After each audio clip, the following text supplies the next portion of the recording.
നന്ദി അഞ്ജന ഡോക്ടറെ.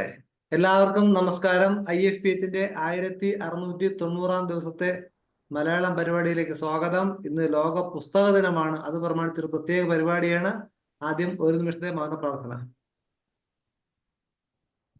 1995 മുതലാണ് ലോക പുസ്തക ദിനം തുടങ്ങിയത്. യുനെസ്കോ നേതൃത്വം നൽകി വായനയെയും പകർപ്പവകാശത്തെയും പ്രസിദ്ധീകരണത്തെയും പ്രോത്സാഹിപ്പിക്കുക എന്ന ഉദ്ദേശത്തോടുകൂടി തന്നെയാണ്.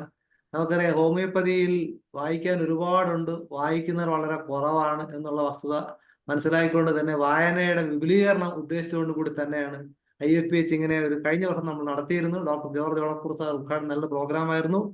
ഇന്ന് ആദരണീയനായ ശ്രീ KL മോഹനവർമ്മ നമ്മളോടൊപ്പം ചേരുന്നുണ്ട്. ഈ പരിപാടിയുടെ ഔപചാരികമായിട്ട് സ്വാഗതം പറയാനായിട്ട് ജിതി മാഡത്തെ ക്ഷണിക്കുന്നു. മാഡം. Thank you doctor. കേൾക്കാമല്ലോ അല്ലേ? കേൾക്കാം കേൾക്കാം. ഇന്നത്തെ ഈ പ്രത്യേക ദിവസം ഇവിടെ എത്തിയിരിക്കുന്ന എല്ലാ വ്യക്തികളെയും സ്വാഗതം ചെയ്യുക എന്നുള്ളതാണ് എന്നിൽ എത്തിച്ചിരിക്കുന്ന കർത്തവ്യം. ഇന്ന് നമുക്ക് ആദ്യമായി സ്വാഗതം ചെയ്യാൻ ഇവിടെ എത്തിയിരിക്കുന്നത് നമ്മളുടെ ഉദ്ഘാടകൻ ശ്രീ KL മോഹനവർമ്മ സാർ. പ്രശസ്ത നോവലിസ്റ്റ് ആണ് അദ്ദേഹം. 2008 ഹാസ്യ സാഹിത്യത്തിന് കേരള സാഹിത്യ അക്കാദമി അവാർഡ് നേടിയിട്ടുണ്ട് അദ്ദേഹം. വീക്ഷണം പത്രത്തിന്റെ മുഖ്യ പത്രാധിപരായിരുന്നു. കേന്ദ്ര സാഹിത്യ അക്കാദമി സെക്രട്ടറിയായി സേവനം അനുഷ്ഠിച്ചിരുന്നു. ഇപ്പോഴത്തെ സമയം മുഴുവൻ അദ്ദേഹം എഴുതുന്നതിന് വേണ്ടി ഉപയോഗിക്കുന്നു. അദ്ദേഹത്തിനെ നമുക്ക് ഇന്നത്തെ ദിവസം ഇവിടെ കെട്ടിയിരിക്കുന്നത് വളരെ സന്തോഷമായിട്ടുള്ള ഒരു കാര്യമാണ്. അദ്ദേഹത്തിനെ ഈ വേദിയിലേക്ക് സ്വാഗതം ചെയ്യുന്നു. അടുത്തതായി ആകാശവാണി തിരുവനന്തപുരത്തിന് അസിസ്റ്റന്റ് ഡയറക്ടറായിരുന്ന ശ്രീകുമാർ മുഖത്തല സാറാണ്. അദ്ദേഹത്തിനെയും ഈ വേദിയിലേക്ക് സ്വാഗതം ചെയ്യുന്നു. നമ്മുടെ സ്വന്തം രഞ്ജീവ് ഡോക്ടർ ആശംസ അർപ്പിക്കാനായിട്ട് ഇന്ന് ഇവിടെ എത്തിയിരിക്കുന്നത്. ഇപ്പൊ തന്നെ അദ്ദേഹത്തിന്റെ ഉദ്ദണ്ഡ രാജ്യത്തെ കഴുതകൾ എന്ന് പറഞ്ഞ ഒരു പുസ്തക സമാഹാരം ഇറക്കിയിട്ടുണ്ടായിരുന്നു. കണ്ണൂരിന്റെ സ്വന്തം രഞ്ജീവ് ഡോക്ടറെ ഈ വേദിയിലേക്ക് സ്വാഗതം ചെയ്യുന്നു. ഇന്ന് നന്ദി പറയുന്ന വോട്ട് ഓഫ് താങ്ക്സ് പറയാനായിട്ട് എത്തിയിരിക്കുന്ന ശാലു രാജനെ നമ്മുടെ വേദിയിലേക്ക് സ്വാഗതം ചെയ്യുന്നു. പിന്നെ എല്ലാമായ നമ്മുടെ മോഡറേറ്റർ ഡോക്ടർ മനോജ് ഡോക്ടറിനെ ഈ വേദിയിലേക്ക് സ്വാഗതം ചെയ്യുന്നു. പിന്നെ എല്ലാ ഡോക്ടേഴ്സ്, ഹോമിയോപ്പതി സ്നേഹികളെ, പിന്നെ എല്ലാ ബോർഡ് മെമ്പേഴ്സ് എല്ലാവരെയും ഇന്നത്തെ ഈ വേദിയിലേക്ക് ഹൃദയത്തിന്റെ ഭാഷയിൽ സ്വാഗതം ചെയ്യുന്നു. വളരെ നന്ദി മാഡം. വളരെ ബ്രീഫായിട്ടാണെങ്കിലും വളരെ കൃത്യമായിട്ടുള്ള ഒരു സ്വാഗത ആശംസ നടത്താൻ കഴിഞ്ഞു. ഈ ഉദ്ഘാടന ചടങ്ങാണ്. അതിലേക്കായിട്ട് നമ്മുടെ ആദരണീയനായ അതിഥി ശ്രീ KL മോഹനവർമ്മ സാറിനെ ക്ഷണിക്കുകയാണ്. ഡോക്ടർ അജിനി, സലികുമാർ ഡോക്ടറെ കോഹോസ്റ്റ് ആക്കണേ. സലികുമാർ ഡോക്ടറെ. ഡോക്ടർ മനോജിനെ ഹോസ്റ്റ് ആക്കട്ടെ. Okay okay. ഡോക്ടർ കാമ്പോ എല്ലാവരും സലികുമാർ ഡോക്ടറെ അൺമ്യൂട്ട് ചെയ്യാം. ഡോക്ടറെ. അല്ലെ, എന്റെ വീഡിയോ ആവണില്ല. ഓണാവുന്നില്ലേ? വീഡിയോ ആയിട്ടില്ല. ആക്കിയിട്ടില്ല. അല്ല, കോഹോസ്റ്റ് ആണ്. ഇല്ല, എനിക്ക് വീഡിയോ ഓണാവണില്ല. ഓക്കെ ഓക്കെ, നോക്കട്ടെ. You are the co-host. ഇപ്പൊ ഉണ്ട്, പക്ഷെ സ്റ്റാർട്ട് ഇപ്പൊ ഒരു സെക്കൻഡ്. ഇപ്പൊ ആയിട്ടുണ്ട്. Okay okay. കാണാൻ പറ്റില്ലേ? കാണാം. ശരിയായിട്ട് ഫുള്ളായിട്ട് കാണുന്നില്ലേ? കാണാം ഡോക്ടറെ, കാണാം. ഓക്കെ. പ്രിയപ്പെട്ടവരെ, കേൾക്കാവോ? കേൾക്കാം. പ്രിയപ്പെട്ട സുഹൃത്തുക്കളെ, ഇന്ന് ഒരു മഹത്തായ ദിനമാണ് പലതരത്തിൽ. അവിടെ എനിക്ക് നിങ്ങളുടെ ഈ പരിപാടിയിൽ നിങ്ങളോടൊപ്പം ഇരിക്കാനും സംസാരിക്കാനും സൗകര്യം കിട്ടിയത് ഒരു അനുഗ്രഹമായി ഞാൻ കരുതുന്നു. നിങ്ങളുടെ പ്രവർത്തനങ്ങൾക്കും അന്താരാഷ്ട്ര നിലയിൽ അനുദിനം ഉയരം പ്രാപിക്കട്ടെ എന്ന് ഞാൻ പ്രാർത്ഥിക്കുന്നു, ആശംസിക്കുന്നു. ഒപ്പം നമ്മുടെ വിഷുക്കണി കഴിഞ്ഞിട്ടുള്ള വിഷുഫലം എന്ന് പറയും, നമ്മുടെ വിഷുഫലം, ആ വിഷുഫലം നിങ്ങൾക്കൊക്കെ ഉണ്ടാകട്ടെ എന്ന് ഞാൻ എനിക്ക് അനുഗ്രഹിക്കാനുള്ള അവകാശമുണ്ട് കേട്ടോ. 89 വയസ്സായി, ഓർക്കണം. പിന്നെ ഒരു കാര്യം കൂടി പറയാം. പല കാര്യങ്ങളിലും ഇപ്പം നമ്മളെക്കുറിച്ച് അറിയുന്ന ഒരു ഒറ്റ കാര്യം മാത്രം നിങ്ങളോട് പറഞ്ഞിട്ട് ഞാൻ തുടങ്ങാം. ഞാൻ മറ്റേ അവാർഡിൻ്റെ ഒക്കെ പലതും പറഞ്ഞു. ഒരുപാട് അവാർഡുകളും ഞാനും മലയാളത്തിലും ഇംഗ്ലീഷിലും ഹിന്ദിയിലും നോവൽ എഴുതി, കഥകൾ എഴുതി ഉള്ള ഇന്ത്യയിലെ അപൂർവം ആൾക്കാരിൽ ഒരാളാണെന്ന് മാത്രം പറഞ്ഞുകൊണ്ട് ഒരു കാര്യം തുടങ്ങാം. ലോകത്തിലെ ഏറ്റവും വലിയ വാൾ സ്ട്രീറ്റ് ജേണൽ എന്ന് പറയുന്ന ന്യൂയോർക്കിലെ ന്യൂയോർക്ക് ടൈംസിൻ്റെ അവര് എന്നെ പ്രകീർത്തിച്ചുകൊണ്ട് ഒരു ഇതിട്ടിരുന്നു. KL മനോർമ നോവലിസ്റ്റ് ഇന്ത്യ 226 രാജ്യങ്ങളിലേക്ക് അത് അവരെന്നെ വളരെ പുകഴ്ത്തി, അഡ്രസ് ഇല്ലാതെ വരെ പുകഴ്ത്തിയിട്ടുണ്ടായിരുന്നു. അപ്പോൾ അത് അപൂർവമായിട്ട് അതിൻ്റെ ഒരു അനുഗ്രഹം കൂടി, അതൊരു ഭാഗ്യം, ആ ഭാഗ്യം കൂടി നിങ്ങളിലേക്ക് ഞാൻ പകരുകയാണ്. ചില ഏത് കാര്യങ്ങളും എനിക്ക് വേണ്ടി ചെയ്യാനായിട്ട് 226 രാജ്യങ്ങളിലെ ആൾക്കാർ റെഡിയുണ്ട്, മലയാളികളും അല്ലാത്തവരും. അതുകൊണ്ട് നമുക്ക് എല്ലാവർക്കും സന്തോഷമായിട്ട് മുമ്പോട്ട് പോകാം. അതൊന്ന്. രണ്ടാമത്, ഇന്ന് 10ാം ഉദയമാണ്. ഇന്ന് വായനാ ദിനമാണ്. ഇന്ന് പിന്നെ മൂന്നാമത്തെ ഞാൻ പറയുന്നില്ല, നിങ്ങൾക്കൊക്കെ അറിയാം. എല്ലാവരും എന്തൊക്കെയോ സംഭവിക്കാനുള്ള ഇതും കൊണ്ട് നമുക്കതങ്ങ് വിടാം. അത് വന്നുകൊണ്ടേയിരിക്കും, അത് അതിൻ്റെ രീതിയിൽ തന്നെ മുമ്പോട്ട് പോകും. ആദ്യമായിട്ട് ഈ വായനാ ദിനം എന്ന് പറഞ്ഞതിൻ്റെ പ്രാധാന്യം നമുക്കൊന്ന് നോക്കാം. വായിക്കുക. എന്ത് വായിക്കുക? എന്ത് വേണമെങ്കിൽ വായിക്കാം. എനിക്ക് തന്നെ എന്ത് വേണമെങ്കിലും ഞാൻ വായിക്കാം എന്ന് പറയും. പക്ഷേ ഒരു പഴയ കഥയുണ്ട്, പലരും പറഞ്ഞു കേട്ടിട്ടുണ്ടായിരിക്കും. ദൈവത്തിൻ്റെ അസിസ്റ്റന്റ്, അതിപ്പോൾ എവിടെയെങ്കിലും ആകാം, അദ്ദേഹം ഇങ്ങനെ എല്ലാവരും ലോകത്തിലെ ഏറ്റവും മഹാന്മാരെയൊക്കെ ഇങ്ങനെ വിളിച്ചു വെച്ച് അവരൊക്കെ ഇങ്ങോട്ട് വരിക. എന്തിനാണെന്നറിയോ?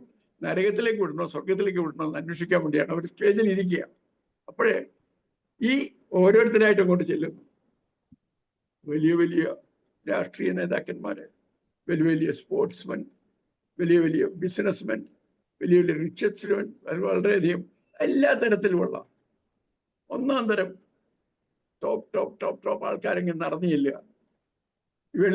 അവരുടെ ഇതുവരെയുള്ള പ്രോജക്റ്റൊക്കെ അവർ പറയാണ്, ഞങ്ങൾ ഇങ്ങനെ ചെയ്തിട്ടുണ്ട്, ഞങ്ങൾ ഇങ്ങനെ ചെയ്തിട്ടുണ്ട്, ഞങ്ങൾ ഇങ്ങനെ ചെയ്തിട്ടുണ്ട്. അപ്പോഴേ നിങ്ങൾ എത്ര പേരെ സ്വർഗത്തിൽ വിടണം, എത്ര നരകത്തിൽ വിടണം, നിങ്ങൾ ചെയ്തതനുസരിച്ചെന്നുള്ളതാണ് ഇതൊരു കഥയാകട്ടെ. അപ്പോൾ ദൂരെ നിന്നൊരു പയ്യനൊരു വയസ്സായിട്ടില്ല ഒരാള് ഇങ്ങനെ കക്ഷത്തിലൊരു കടലാസം വെച്ച് മെല്ലെ നടന്നു വരുന്നു. ഒരു ബാഗാ. ഇങ്ങനെ വന്നപ്പം ദൈവത്തിന്റെ അസിസ്റ്റന്റ് ആയിട്ടുള്ള അയാളെ ഇങ്ങനെ എന്തിനാ നീ വന്നേ? പറഞ്ഞല്ല, ഇങ്ങനെ പറഞ്ഞു നമ്മളുടെ എവിടേക്കാണ് വിടേണ്ടത്, സ്വർഗത്തിലേക്കോ നരകത്തിലേക്കോ എന്നുള്ള അത് ചോദിക്കാനായിട്ട് ഞാൻ. നിനക്കോ? നിന്റെ കയ്യിൽ എന്തായിരിക്കുന്നു പോകല്? ആ സഞ്ചിയില് പുസ്തകം. എടാ, നിനക്ക് ഞാൻ സ്വർഗം നേരത്തെ തന്നെ തന്നു കഴിഞ്ഞില്ലേ, നീ എന്തിനാ അതിനായിട്ട് ഇങ്ങോട്ട് വരുന്നേ?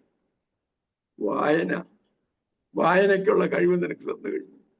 വായനയ്ക്കുള്ള തന്നതോടുകൂടി നിനക്ക് സ്വർഗം ഇവിടെ തന്നെ കിട്ടി. ഇവർക്ക് ആർക്കും അത് കിട്ടിയിട്ടില്ല. ഇതൊരു കഥയാണ്, പക്ഷെ ഇത് വാസ്തവത്തില് നമുക്കും ഉപയുക്തമായ ഒരു കഥയാണ്. നമ്മൾ വായിക്കുന്നു. എന്തിനു വായിക്കുന്നു? എൻ്റെ വർമ്മ സാറേ, സത്യം പറഞ്ഞാലുണ്ടല്ലോ, വർമ്മ സാറിൻ്റെ ആ ഓഹരി എന്ന് പറഞ്ഞ നോവല്, പണ്ടൊക്കെ മുഴുവൻ വായിച്ചു കാണില്ല കേട്ടോ. പക്ഷെ ഒരു കാര്യമുണ്ട്, എനിക്കേ രാത്രിയിൽ ഞാൻ തീർച്ചപ്പെടുത്തിയിട്ട് എല്ലാ ദിവസവും, എൻ്റെ സുഹൃത്താണ്, 65 വയസ്സായി, റിട്ടയറായി. ഞാൻ 30 വയസ്സ് മുതൽ എന്നും ഉറങ്ങുന്നതിന് മുമ്പ് ഒന്ന് വായിക്കും. വായിച്ചുകൊണ്ടിരുന്നാൽ മാത്രമേ എനിക്ക് ഉറക്കം വരുള്ളൂ. എനിക്ക് ചിരി തോന്നി. ഞാൻ പറഞ്ഞു, എൻ്റെ പുസ്തകം വായിച്ചിട്ടാണ് നിങ്ങൾക്ക് ഉറക്കം വരണ്ടെങ്കിൽ അതുവരെ ഒരു ഗുളിക എടുത്ത് തന്നെയല്ലേ, ഈ പുസ്തകം വായിച്ചിട്ടാണോ ഉറങ്ങുന്നത്? അല്ല, അങ്ങനെ പറയുകയാണെങ്കിൽ ഞാൻ പറഞ്ഞിട്ട് ഉറങ്ങാനല്ല പുസ്തകം വായിക്കാനാ. വായിക്കുന്നവനാണ് പ്രധാനം. താൻ എന്തെങ്കിലും വായിച്ചിട്ട് അതിലെന്തെങ്കിലും കണ്ടുപിടിച്ചോ? അല്ല, എന്ന് പറയുകയാണെങ്കിൽ വായിച്ചു എന്ന് പറയാൻ, വായിക്കാൻ എന്താ ഉള്ളത്? വായിക്കുന്നത് എന്താണെന്നാണ് ഏറ്റവും പ്രധാനം. നമ്മുടെ ഈ പുസ്തകം നമ്മൾ രചയിതാവ് എഴുതും, അത് അയാളുടെ തോന്നല. അയാൾ എന്താ എഴുതുന്നതെന്ന് അയാൾക്ക് തന്നെ കൃത്യമായിട്ട് അറിയാനും. അപ്പോൾ അയാൾ അങ്ങോട്ടങ്ങ് എഴുതുക. അയാൾ അറിയുന്ന അയാളുടെ അന്ന് വരെയുള്ള അറിവും ഭൂമിശാസ്ത്രവും ശാസ്ത്രീയവും അനുഭവങ്ങളും അയാളുടെ കഴിവുകളും ഇതൊക്കെ ചേർത്ത് അയാൾ അങ്ങോട്ട് എഴുതുക. എഴുതി കഴിഞ്ഞാൽ അത് പുസ്തകത്തിൽ അച്ചടിച്ചോ ഏതെങ്കിലും ഇത് എത്തിക്കഴിഞ്ഞാൽ അത് തീർന്നു, അയാളുടെ കയ്യിൽ നിന്ന് പോയി. അയാൾക്കൊന്നും മാറ്റാൻ ഒക്കില്ല. പിന്നെ അത് ഉൾക്കൊള്ളേണ്ടത് ആരാ? ആ വായനക്കാരൻ. വായനക്കാരനാണ് ഏറ്റവും പ്രധാനം. വായനക്കാരൻ കണ്ടുപിടിച്ചാൽ മാത്രമേ നമുക്ക് കാര്യങ്ങൾ മുമ്പോട്ട് കൊണ്ടുപോകാൻ ഒക്കൂ. വായനക്കാരൻ എങ്ങനെ കണ്ടുപിടിക്കുന്നേ? എന്താ പരിഹാരം?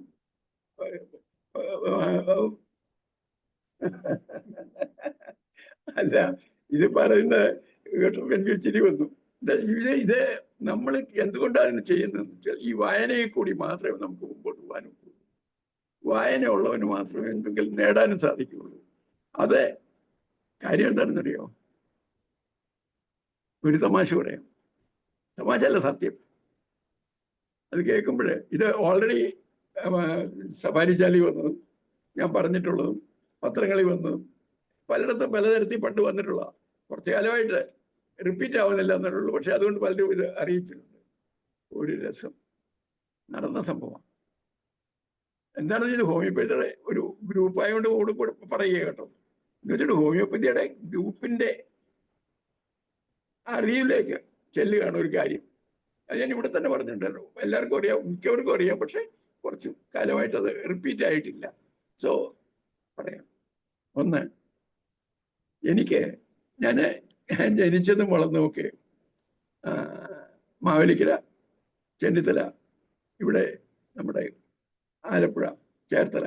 പഠിച്ചതും തിരുവനന്തപുരം, ആലപ്പുഴയും ഒക്കെ. 19 വയസ്സായപ്പോൾ വടക്കേ ഇന്ത്യയിലേക്ക് പോയി. പിന്നെ മധ്യപ്രദേശിലെയും ആ ചുറ്റുപാടിലുമൊക്കെ എല്ലായിടവും എനിക്ക്, എൻ്റെ അമ്മയ്ക്ക് ആസ്മയുണ്ട്, എനിക്കുമുണ്ട്, കുറേശ്ശെ. എൻ്റെ അനിയനും കൂടുതലുണ്ട്. അപ്പൊ ഇവിടെയൊക്കെ ചെന്നപ്പോഴേക്ക് ആസ്മ എപ്പോഴും ഉണ്ടായി. 19 വയസ്സ് അവിടെ ചെന്നപ്പോൾ കൂടുതൽ ആസ്മയായി. എന്ത് കാര്യത്തിനും ആസ്മ. ഞാൻ ഗ്വാളിയറിലെ ഏറ്റവും ബെസ്റ്റ് മെഡിക്കൽ കോളേജിൽ അവരൊക്കെ പലതും നോക്കി. അക്യുപങ്ക്ചർ, അതായത് സർക്കാർ വന്നപ്പോൾ അടിപൊളിയായിട്ട് നടന്നിട്ട് ഒരു രക്ഷയില്ല. 30 വയസ്സ് വരെ അനുദിനം ഞാൻ നന്നായിട്ട് ഫുട്ബോൾ കളിക്കും, ബാഡ്മിൻ്റൺ കളിക്കും, എല്ലാം കളിക്കുന്ന ആളെ കളികളിലൊക്കെ. പക്ഷെ എപ്പോഴും അത് കഴിയുമ്പോൾ ഒരു കൈ കഴിയുമ്പോഴേക്കും തീരെ കാണിക്കും ഇങ്ങനെയൊക്കെ. പക്ഷേ അങ്ങനെ ഞാൻ തീർച്ചപ്പെടുത്തി 30 വയസ്സായപ്പം ഒരു ദിവസം ഞാനെന്ന് ഫുഡ് കോർപ്പറേഷനിൽ അവിടുത്തെ ചീഫ് അക്കൗണ്ടൻ്റ് ചീഫായിട്ടിരിക്കുക. എൻ്റെ ഒരു ഫ്രണ്ടല്ല, ജോലി താഴത്തെ ആളെ അവിടെ നിന്ന് ഒരു 100 മൈൽ ദൂരെ, 1 മൈലാണ്, അവിടെ ജോലിയുണ്ട്. ഒരു ബംഗാളി മുസ്ലിം, അയാൾ രസമാണ്. അപ്പോൾ അവിടെയൊക്കെ എന്ന് പറഞ്ഞാൽ വല്ലപ്പോഴൊക്കെ പണിയില്ലാത്ത കാരണം പലരും പല പുതിയ പണി. ഇദ്ദേഹം ഒരു ദിവസം എന്നോട് പറഞ്ഞു സാറേ, ഞാൻ ഞാനിങ്ങനെ കളിക്കാൻ പോകും. പറഞ്ഞു സാറേ, ഞാൻ ഈ ഹോമിയോപ്പതി പഠിച്ചാലെന്ന് ആലോചിക്കുക. അതെന്താണ്? അല്ലാതെ ഒരു രസമുണ്ട്, ജസ്റ്റ് എനിക്കങ്ങനെ സമയം കളയാൻ ഒരിത് വേണ്ടേ. അപ്പോൾ ഒരു അഡീഷണലായിട്ട് ഞാൻ പറഞ്ഞു നല്ല ഐഡിയ. ഇത് യാദൃശ്യമായൊരു. അപ്പം ഞാൻ ഇങ്ങനെ തീർച്ചപ്പെടുത്തി ഒരു ദിവസം 30 വയസ്സ് വരെ ലോകത്തിലെ എല്ലാ മഹാന്മാരും വിചാരിച്ചിട്ട് നേരെയാക്കാത്ത എൻ്റെ ഞാനൊരു ട്രയൽ ചെയ്യാൻ പോയി. I am going to be my doctor. അപ്പൊ അതിന് ഞാൻ വലിയ എക്സ്പെർട്ടിൻ്റെ അടുത്ത് പോയ ഒരു കാര്യമില്ല. അയാൾ ഓൾറെഡി എക്സ്പെർട്ടാണ്. അയാൾ എന്നെ എന്താ ചെയ്യേണ്ടതെന്ന് അയാൾ പറയും. പക്ഷെ എന്നെ എന്തായാലും ഞാൻ തന്നെ തീർച്ചപ്പെടും. ഞാൻ പറഞ്ഞു, ഇദ്ദേഹത്തിനോട് പറഞ്ഞു, ഒരു കാര്യം ചെയ്യാം, ഞാൻ അങ്ങോട്ട് വരിക, ഒരു ടൂർ, നമുക്ക് 2 ദിവസം കൂടാം. അന്ന് ഈ ഇതൊന്നും ആയിട്ടില്ല കേട്ടോ, കമ്പ്യൂട്ടർ ഒന്നും വന്നിട്ടില്ല. വളരെ കാലം, 30 എന്ന് പറഞ്ഞാൽ 60 കൊല്ലം മുമ്പാണ്. 60 കൊല്ലം മുമ്പ് അവിടെ ഞാൻ ഇയാളുടെ അവിടെ ചെന്നുടനെ ആദ്യം നമ്മൾ ചെയ്യാൻ പോകുന്നതെന്ന് വെച്ചാൽ ഞാൻ എൻ്റെ ആസ്മ ഇല്ലാതാക്കാൻ പോകും. അതെങ്ങനെയാ? ഒരുപാട് ഇതിൻ്റെ മറ്റേ പലതിൽ നിന്നും വരുന്ന ഇതല്ലേ വരുന്നത്. ഞാൻ പറയുന്ന കേട്ടാൽ മതി, പറയുന്ന പോലെ അനുസരിക്കണം. പക്ഷെ ചെയ്തു തരേണ്ടതാണ്. താനും പഠിച്ചുകൊണ്ട് വരിക. ഒരുപാട് പുസ്തകങ്ങൾ കെട്ടുകെട്ടായിട്ട് വെച്ചിട്ടുണ്ട്, അതൊക്കെ കാണിക്കും. അപ്പൊ ഞാൻ പറഞ്ഞൊരു കാര്യം, എനിക്ക് ആസ്മ എപ്പോഴാണ് വരുന്നതെന്നൊക്കെ എഴുതാൻ പോകും. അന്ന് എഴുതി വെക്കുക, കൈകൊണ്ട് എഴുതാൻ കുറിച്ച്. ഞാനൊരു 2 മണിക്കൂർ നേരം ഇരുന്ന് ആലോചിച്ച് എനിക്ക് എപ്പോഴാണ് വരുന്നത്, കളിക്കാൻ പോകുമ്പോൾ വരുന്നു, കാലത്ത് നടക്കാൻ പോകുമ്പോൾ വരുന്നു, മറ്റേ ഇത് വരുമ്പം മഴ വരുമ്പം വരുന്നു, ഈച്ച വരുമ്പം വരുന്നു, ഇല്ലാത്തപ്പം വരുന്നില്ല. പലതും 26, 27 ഐറ്റം എനിക്ക് കിട്ടി. എന്നിട്ട് പറഞ്ഞു, നോക്ക് ഇതെടുത്ത് താനെന്ത് ചെയ്യുന്നു, ഇതെങ്ങ് നോക്ക്. നോക്കിയിട്ട് ഇതല്ലാതെ വല്ലതും കൂടെ അയാൾ 1-2 കൂടെ സജസ്റ്റ് ചെയ്തപ്പോൾ ഒരു 29 കിട്ടി. താൻ ഇതിനുണ്ട് മരുന്ന് നിങ്ങളുടെ ഈ തടിയ പുസ്തകങ്ങളിലൊക്കെ ട്രേസ് ചെയ്യും, എന്നിട്ട് എഴുതി വെക്കും. ഓരോന്നിനും അകത്ത് ഇന്ന മരുന്ന് ഇന്ന മരുന്ന്, ചിലപ്പോൾ ഒരേ മരുന്ന് പല 10 ഒന്നും മതിയാവും. ഇയാളതെല്ലാം എഴുതി. ആ സമയത്ത് ഞാൻ എന്ത് ചെയ്തു, ഇത്രയും കഴിഞ്ഞ് ഞാൻ പറഞ്ഞു, താൻ്റെ കാര്യം ചെയ്യും, ഈ എഴുതി വെച്ചതിൻ്റെ പ്രത്യേകം എടുത്തു വെച്ച് അതിന് ഏതൊക്കെ തരത്തിലുള്ള ഓരോന്നിനും അതിൽ 5-6 മരുന്നുണ്ട്. ആ 5-6 മരുന്നിന് ഓരോന്നിനുമുള്ള എന്തൊക്കെയാണ് ചെയ്യാനുള്ളത്, എന്തൊക്കെയാണ് മാറ്റുന്നത്, അതെടുക്കാൻ പറ്റും. ഇങ്ങനെയൊക്കെ എടുത്തു കഴിഞ്ഞപ്പം ഞങ്ങളൊരു 4 മണിക്കൂർ വർക്ക് ചെയ്തപ്പം ഞങ്ങൾക്കൊരു ഐഡിയ കിട്ടി. ഞാൻ പറഞ്ഞു, ഞാൻ ഒരു മരുന്നേ കഴിക്കൂ, ഒറ്റ മരുന്ന്, വേറെ ഒന്നും കഴിക്കാൻ പോകുന്നില്ല. എൻ്റെ ഇതുവരെയുള്ള എല്ലാ പരിപാടികളും യാതൊരു മാറ്റവും ഞാൻ വരുത്തില്ല. കട്ടൻ കാപ്പി കുടിക്കും, പഞ്ചാര കഴിക്കും, കളിക്കും, ഓടും, എല്ലാം ചെയ്യും. പക്ഷേ ഇനിയുള്ളത് താൻ്റെ പണിയാണ്. താൻ ഇതിനെ എടുത്തെടുത്ത് ഞങ്ങൾ അവസാനം ഒരു 2 മരുന്ന് എനിക്ക് ഉപയോഗിക്കാം. ഒറ്റ മരുന്ന് മതി, 2. ഇനിയിപ്പോൾ എന്ത് ചെയ്യും, 2 മരുന്ന്. ഞാൻ പറഞ്ഞത് ഒന്നേ ഞാൻ ചെയ്യുള്ളൂ. അമ്മയ്ക്ക് ഞാൻ എടുത്ത് ആലോചിച്ചു. അന്ന് വിളിക്കാനൊക്കെ വിഷമം. ഞാൻ അമ്മയുടെ ഇരുന്നപ്പോൾ 9 അമ്മയുടെ കിട്ടും. അമ്മയ്ക്കാണ് ഇതിലേതാ ബെറ്റർ എന്ന് ചോദിക്കും. അപ്പോൾ അയാൾ അതിൽ ഒരെണ്ണം കാണിച്ചു. അപ്പോൾ ഇതെടുക്കാം. താൻ ഒരു കാര്യം ചെയ്ത് ഓർഡർ ചെയ്യുക, കൽക്കട്ടയിൽ ഇന്ന് കൽക്കട്ടയാണ് ഇതിൻ്റെ ബെസ്റ്റ് മെഡിസിൻ, ഹയസ്റ്റ് പൊട്ടൻസി. എത്ര മില്യണാണ് സാരമില്ല, സാധനം ജമ്മൻ അവിടെ കൊണ്ടുവരിക്കുന്നു. താനൊരു 10-20 ദിവസം കൊണ്ടുവന്നാൽ മതി. ആ സമയത്ത് ഞാൻ ഈ ജബൽപൂരിൽ തിരിച്ചു വരും. താനൊരു മരുന്ന് തരണം. 5 ദിവസം എൻ്റെ ഈ ദേഹത്തുള്ള എല്ലാ വൃത്തികേടുകളും, ഈ മരുന്നുകൾ കൊണ്ടുവന്ന വൃത്തികേട്, പല മരുന്നും, അത് മാറാനുള്ള എന്തെങ്കിലും വിദ്യകൾ നിങ്ങളുടെ ഈ തടിച്ച പുസ്തകത്തിൽ നോക്കിയെടുത്ത് ഇതാവണമെന്നില്ല, എടുത്ത് താപട്ട് 5 തന്നു. ഇത് ഒരു സെറ്റ് കൂടെ എനിക്ക് തരാൻ പറഞ്ഞു. ഉണ്ടായിരുന്നു. ഞാൻ പറഞ്ഞു, ഞാൻ ഈ 5 കഴിക്കും, എൻ്റെ യാതൊരു തരത്തിലുള്ള ആക്ഷനും മാറ്റില്ല, ഇതുപോലെ തന്നെ നടക്കുമ്പോൾ അന്നേരം എന്ത് പ്രശ്നം ഉണ്ടായാലും വേറെ ഒരു മരുന്നും കഴിക്കുകയില്ല. ഞാൻ ആ വാശി എടുക്കും, എന്നോട് തന്നെയുള്ള വാശി. ഇങ്ങനെ 5, പിന്നെ 5 ദിവസം ഞാൻ ഒന്നും ചെയ്യാതിരുന്നു, ഒരു മരുന്ന് കഴിക്കാതെ. പിന്നെ 5 ദിവസം കൂടെ അതും കഴിച്ചു. അപ്പോൾ 15 ദിവസമായി. 15 ദിവസം കഴിഞ്ഞപ്പോൾ ഞാൻ അയാൾ പറഞ്ഞു, തൻ്റെ അപ്പുറത്തേക്ക് മരുന്ന് വന്നു, വാ ഇവിടെ വന്നു പറഞ്ഞു. അയാൾ ജബൽപൂർ വന്നു. ഞങ്ങൾ രണ്ടുപേരും വളരെ കാര്യമായിട്ട്, അയാൾ മുസ്ലിമാണ്, എന്നാലും ഞങ്ങളൊരു വിളക്ക് കൊളുത്തി, നമുക്കൊരു പരിപാടി. ഇതാ ഞാനൊരു മരുന്ന് കഴിക്കാൻ പോകുന്നു, ദൈവമേ ഹെൽപ്പ് ചെയ്യൂ എന്നും പറഞ്ഞു. ആ ഹോമിയോപ്പതി മരുന്ന്, അതിൻ്റെ മില്യൺ പൊട്ടൻസി എന്ന് അയാൾ പറഞ്ഞു. എനിക്കറിയാൻ മരുന്നാണ്. അതങ്ങ് കഴിച്ചു. ഞാൻ പറഞ്ഞു, ഇനി 21 ദിവസം ഞാൻ വേറെ ഒന്നും കഴിക്കില്ല, ഒരു മരുന്നും കഴിക്കില്ല, എന്താ വേണം വന്നാലും ഞാൻ ഇരിക്കും. 21 ദിവസം കഴിഞ്ഞ് താൻ ഒരു തവണ കൂടെ വാ. അതേ റെഡി. അയാൾക്ക് രസമായി. പിന്നെ ഞങ്ങൾ പിന്നത്തെ ഞങ്ങൾ സ്റ്റെനോയൊക്കെ കൂടിയ വളരെ ഗംഭീരമായിട്ട് അത് 42 കഴിച്ചു. അതിനുശേഷം ഇന്ന് 60 കൊല്ലമായി എനിക്ക് ഇതുവരെ ആസ്മ ഉണ്ടായിട്ടില്ല. എൻ്റെ ആസ്മ എല്ലാം പോയി. ഞാനിത് സഫാരി ആദ്യം പറഞ്ഞപ്പോൾ ഇവിടെ ആളിൻ്റെ വേണം, അയ്യോ ഇതെന്താ സാറേ, ഞാൻ ഹോമിയോപ്പതി അല്ല, ഹോമിയോപ്പതിക്കുള്ള എന്തുകൊണ്ട് ഹോമിയോപ്പതി തിരഞ്ഞെടുത്തു, അതൊന്ന് ആലോചിച്ച് നോക്കാം. ഇന്നുള്ള നമുക്കറിയാമല്ലോ, ഒരുപാട് തരം യുനാനിയുണ്ട്, മറ്റുണ്ട്, ആയുർവേദമുണ്ട്, ഇല്ലാത്ത കാര്യങ്ങളില്ല.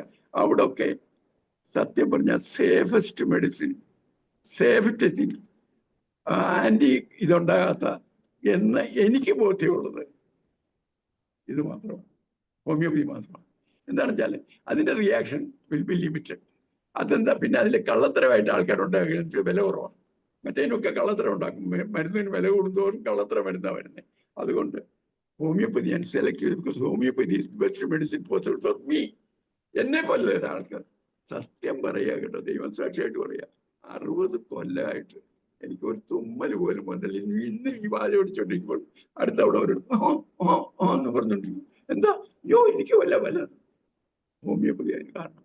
ഈ ഹോമിയോപ്പതി തീർച്ചയായിട്ടും സർക്കാരും ഒക്കെ ഒരുപാട് കാര്യങ്ങൾ ചെയ്യുന്നുണ്ട്. പക്ഷെ ഒരു കാര്യം ഓർക്കണം, ഹോമിയോപ്പതി ഒരു ദൈവത്തിന്റെ മെഡിസിൻ കൂടെ. ദൈവത്തിന്റെ മെഡിസിന് ഈ വേല മറ്റേ ആയുർവേദമൊക്കെ അല്ലേ, ആയുർവേദത്തിൽ നമ്മൾ അപ്ലൈ ചെയ്തു ജോലി, അത് കഴിഞ്ഞ് എങ്ങനെയെങ്കിലും MBBS എടുക്കാൻ തുടങ്ങും ആൾക്കാർ. അതല്ല നമ്മൾ ആലോചിക്കേണ്ടത് പൈസയല്ല, നമ്മൾ ആലോചിക്കേണ്ടത് ഒരു കർമ്മം ചെയ്യുക. ആ കർമ്മം ചെയ്യാനുള്ള ഒരു ഭാഗ്യമാണ് നിങ്ങൾക്ക് കിട്ടിയിരിക്കുന്നത്. ഇത് കേൾക്കുന്നവർക്ക് കിട്ടിയിരിക്കുന്നത്. ഇതെൻ്റെ സ്വന്തം അനുഭവമാണ്, യാതൊരു സംശയമില്ല. 100% പൂർണ്ണമായിട്ടും ഒരു വ്യത്യാസം പോലും ഇല്ലാത്തതാണ്. ലോകത്തുള്ള 226 രാജ്യങ്ങളിലെ ആൾക്കാരോട് ഞാനിത് പറഞ്ഞിട്ടുണ്ട്. 226 രാജ്യങ്ങളിലെ ആൾക്കാരോട് പറയുന്നത് അവരെ തീർച്ചയായിട്ടും homeopathy should be and can be, and if possible, if you try, it can be made. അത് നിങ്ങൾ വളരെ മുന്നോട്ട് കൊണ്ടുപോകട്ടെ. അതിനുള്ള എല്ലാ അനുഗ്രഹ ആശംസകളും ദൈവം തരും. നിങ്ങൾ പേടിക്കണ്ട. ശരിയായിട്ട് പോസിറ്റീവായിട്ട് ചെയ്യുന്ന ആൾക്കാർക്ക് എപ്പോൾ ദൈവം കൂടുണ്ടാവും. അങ്ങനെയുള്ളൊരു സമയമാണിത്. എനിക്ക് വളരെ വളരെ നന്ദി, വളരെ സന്തോഷത്തോടു കൂടി, ആഹ്ലാദത്തോടു കൂടി, വളരെ അഭിമാനത്തോടു കൂടി ഞാൻ പറയുകയാണ്, എനിക്കിങ്ങനൊരു സന്ദർഭം നിങ്ങളോട് സംസാരിക്കാൻ കിട്ടിയത് ദൈവാനുഗ്രഹം, ഒരു നിമിത്തമാണ്. ചുമ്മാ പറയുന്നല്ല കേട്ടോ. എൻ്റെ മുത്തച്ഛൻ ഏറ്റവും വലിയ ജ്യോതിഷിയാണ്. അദ്ദേഹത്തിൻ്റെ അനുഗ്രഹങ്ങളും നമുക്ക് ഇതിനോടൊപ്പം ഉണ്ടായിരിക്കും. എല്ലാവർക്കും എൻ്റെ ആശംസകൾ. Bye bye. പരിപാടിയുടെ ഔപചാരിക ഉദ്ഘാടനം കൂടെ സാർ നിർവഹിക്കുന്നു. ഈ പരിപാടിയുടെ ഔപചാരികമായ ഉദ്ഘാടനം നടത്തുന്നു എന്ന് മാത്രമല്ല, ഉദ്ഘാടിച്ചുകൊണ്ട് അതിങ്ങനെ മുമ്പോട്ട് അടിപൊളിയായിട്ട് അങ്ങ് പോകണം. ചുറ്റുമുള്ളവരെയൊക്കെ കൂടെ കൂട്ടിക്കൊണ്ട് അങ്ങോട്ട് പോകണം. എല്ലാ നന്നായി, എല്ലാ അനുഗ്രഹാശംസകളും. വളരെ നന്നായി സാർ, വളരെ നന്നായിട്ടുണ്ട്. അതായത് ഹാ സഫലമീ യാത്ര എന്ന് പറഞ്ഞ പോലെ ഹാ സഫലമീ പരിപാടി എന്ന് പറയേണ്ടി വരും. അങ്ങ് വളരെ മനോഹരമായും വളരെ ഹൃദയത്തിൽ തട്ടുന്ന രീതിയിൽ തന്നെ ഹൃദയസ്പർശിയായി സംസാരിച്ചു. അങ്ങേക്ക് ദീർഘായുസ് നേരുന്നു. നമുക്ക് ഈ പരിപാടി അടുത്ത ഘട്ടത്തിലേക്ക് കിടക്കാം. ആശംസാ പ്രസംഗത്തിനായി ഡോക്ടർ രഞ്ജിയെ ക്ഷണിക്കുക. ഡോക്ടർ രഞ്ജി, അൺമ്യൂട്ട് ചെയ്യാമോ?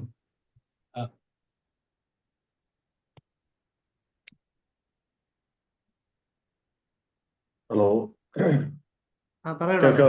കേൾക്കാലോ? കേൾക്കാം. ഓക്കെ, എല്ലാവർക്കും നമസ്കാരം.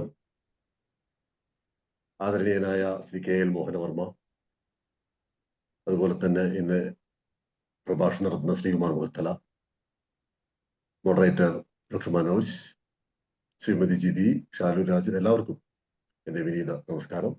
ഈ പരിപാടിയിൽ പങ്കെടുക്കുന്നവർക്കെല്ലാം എൻ്റെ നമസ്കാരം രേഖപ്പെടുത്തുന്നു. ലോക പുസ്തക ദിന ആചരണത്തോടനുബന്ധിച്ച് IFPH നടത്തുന്ന ഈ സ്പെഷ്യൽ പ്രോഗ്രാമിൽ ആശംസകൾ നേരാൻ എനിക്ക് ലഭിച്ച അവസരത്തിന് ആദ്യമേ തന്നെ ഞാൻ എൻ്റെ നന്ദി രേഖപ്പെടുത്തുകയാണ്. നമ്മൾ ഹോമിയോപ്പതി ചികിത്സകരും ഹോമിയോപ്പതി ചികിത്സയെ സ്നേഹിക്കുന്നവരും ചേർന്ന് നടത്തി വരുന്ന ഈ വെബിനാറിൽ ഹോമിയോപ്പതി ഇതര വിഷയങ്ങളിൽ അനവധിയായ വെബിനാറുകൾ, സ്പെഷ്യൽ പ്രോഗ്രാമുകളായി ഇതിനോടകം തന്നെ നടത്തി കഴിഞ്ഞു. അത് ഒരു അനിവാര്യമായ സംഗതിയാണെന്ന് ബോധ്യമുള്ളതിനാലാണ് IFPH അത് തുടർന്നു പോരുന്നത്. ചികിത്സകർ രോഗത്തെക്കുറിച്ചും ഔഷധങ്ങളെക്കുറിച്ചും മാത്രം ഗ്രാഹ്യമുള്ളവരായാൽ പോരാ, സമഗ്ര മേഖലകളെക്കുറിച്ചും അറിയുകയും അതേക്കുറിച്ച് പറയുകയുമൊക്കെ ചെയ്യേണ്ടതുണ്ട്. അത് പൊതു ഇടങ്ങളിലും നമ്മുടെ മുന്നിലെത്തുന്ന രോഗികളോടുമൊക്കെ ചികിത്സയെക്കുറിച്ചും മരുന്നിനെക്കുറിച്ചും മാത്രമല്ലാതെ സമയമുള്ളപ്പോഴോ അല്ലെങ്കിൽ സമയമെടുത്തുകൊണ്ടോ അവരുമായി അത്തരം കാര്യങ്ങൾ സംവദിക്കേണ്ടതുണ്ട്. ഇന്നത്തെ ഈ സവിശേഷ ദിനത്തിൽ, ലോക പുസ്തക ദിനത്തിൽ, വായനയുടെ വിശാല സ്വർഗങ്ങൾ എന്ന വിഷയത്തിലുള്ള പ്രഭാഷണമാണ് നടക്കാൻ പോകുന്നത്. കാലാകാലങ്ങളിൽ ഇറങ്ങുന്ന ചികിത്സാ ഗ്രന്ഥങ്ങൾ പോലും മുഴുവനും തന്നെ വായിച്ചു തീർക്കാനോ പഠിച്ചു തീർക്കാനോ ഉള്ള നേരം പോലും ഒരു പുരുഷായുസിൽ നമ്മുടെ ചികിത്സാ വൃത്തിക്കിടയിൽ ലഭിക്കില്ല എന്ന പരമാർത്ഥം നിലനിൽക്കെയാണ് സാഹിത്യ വായനകൾക്ക് സമയം കണ്ടെത്തുക എന്ന ദുഷ്കരമായ പ്രശ്നവും നിലനിൽക്കുന്നത്. ഒരു വിശാലമായ വായനയൊന്നും നമുക്ക് സാധ്യമാവില്ലെങ്കിലും നമ്മുടെ മുന്നിലെത്തുന്ന രോഗികൾക്കായി നൽകാനുതകുന്ന സാഹിത്യ വായനാനുഭവം നമുക്കുണ്ടാവണം. നമ്മുടെ മുന്നിലെത്തുന്ന രോഗികൾക്ക് സ്വാസ്ഥ്യം നൽകുക എന്ന പരമമായ ലക്ഷ്യമാണ് ചികിത്സകരായ നമ്മുടെ കർത്തവ്യം. അതുകൊണ്ട് തന്നെ രോഗത്തെ അറിഞ്ഞ് ഔഷധം നൽകുക എന്നതിലുപരിയായി രോഗിയെ അറിഞ്ഞുകൊണ്ടുള്ള ചികിത്സയാണ് ഹോമിയോപ്പതിയുടെ നമുക്ക് നൽകുവാനാകുക.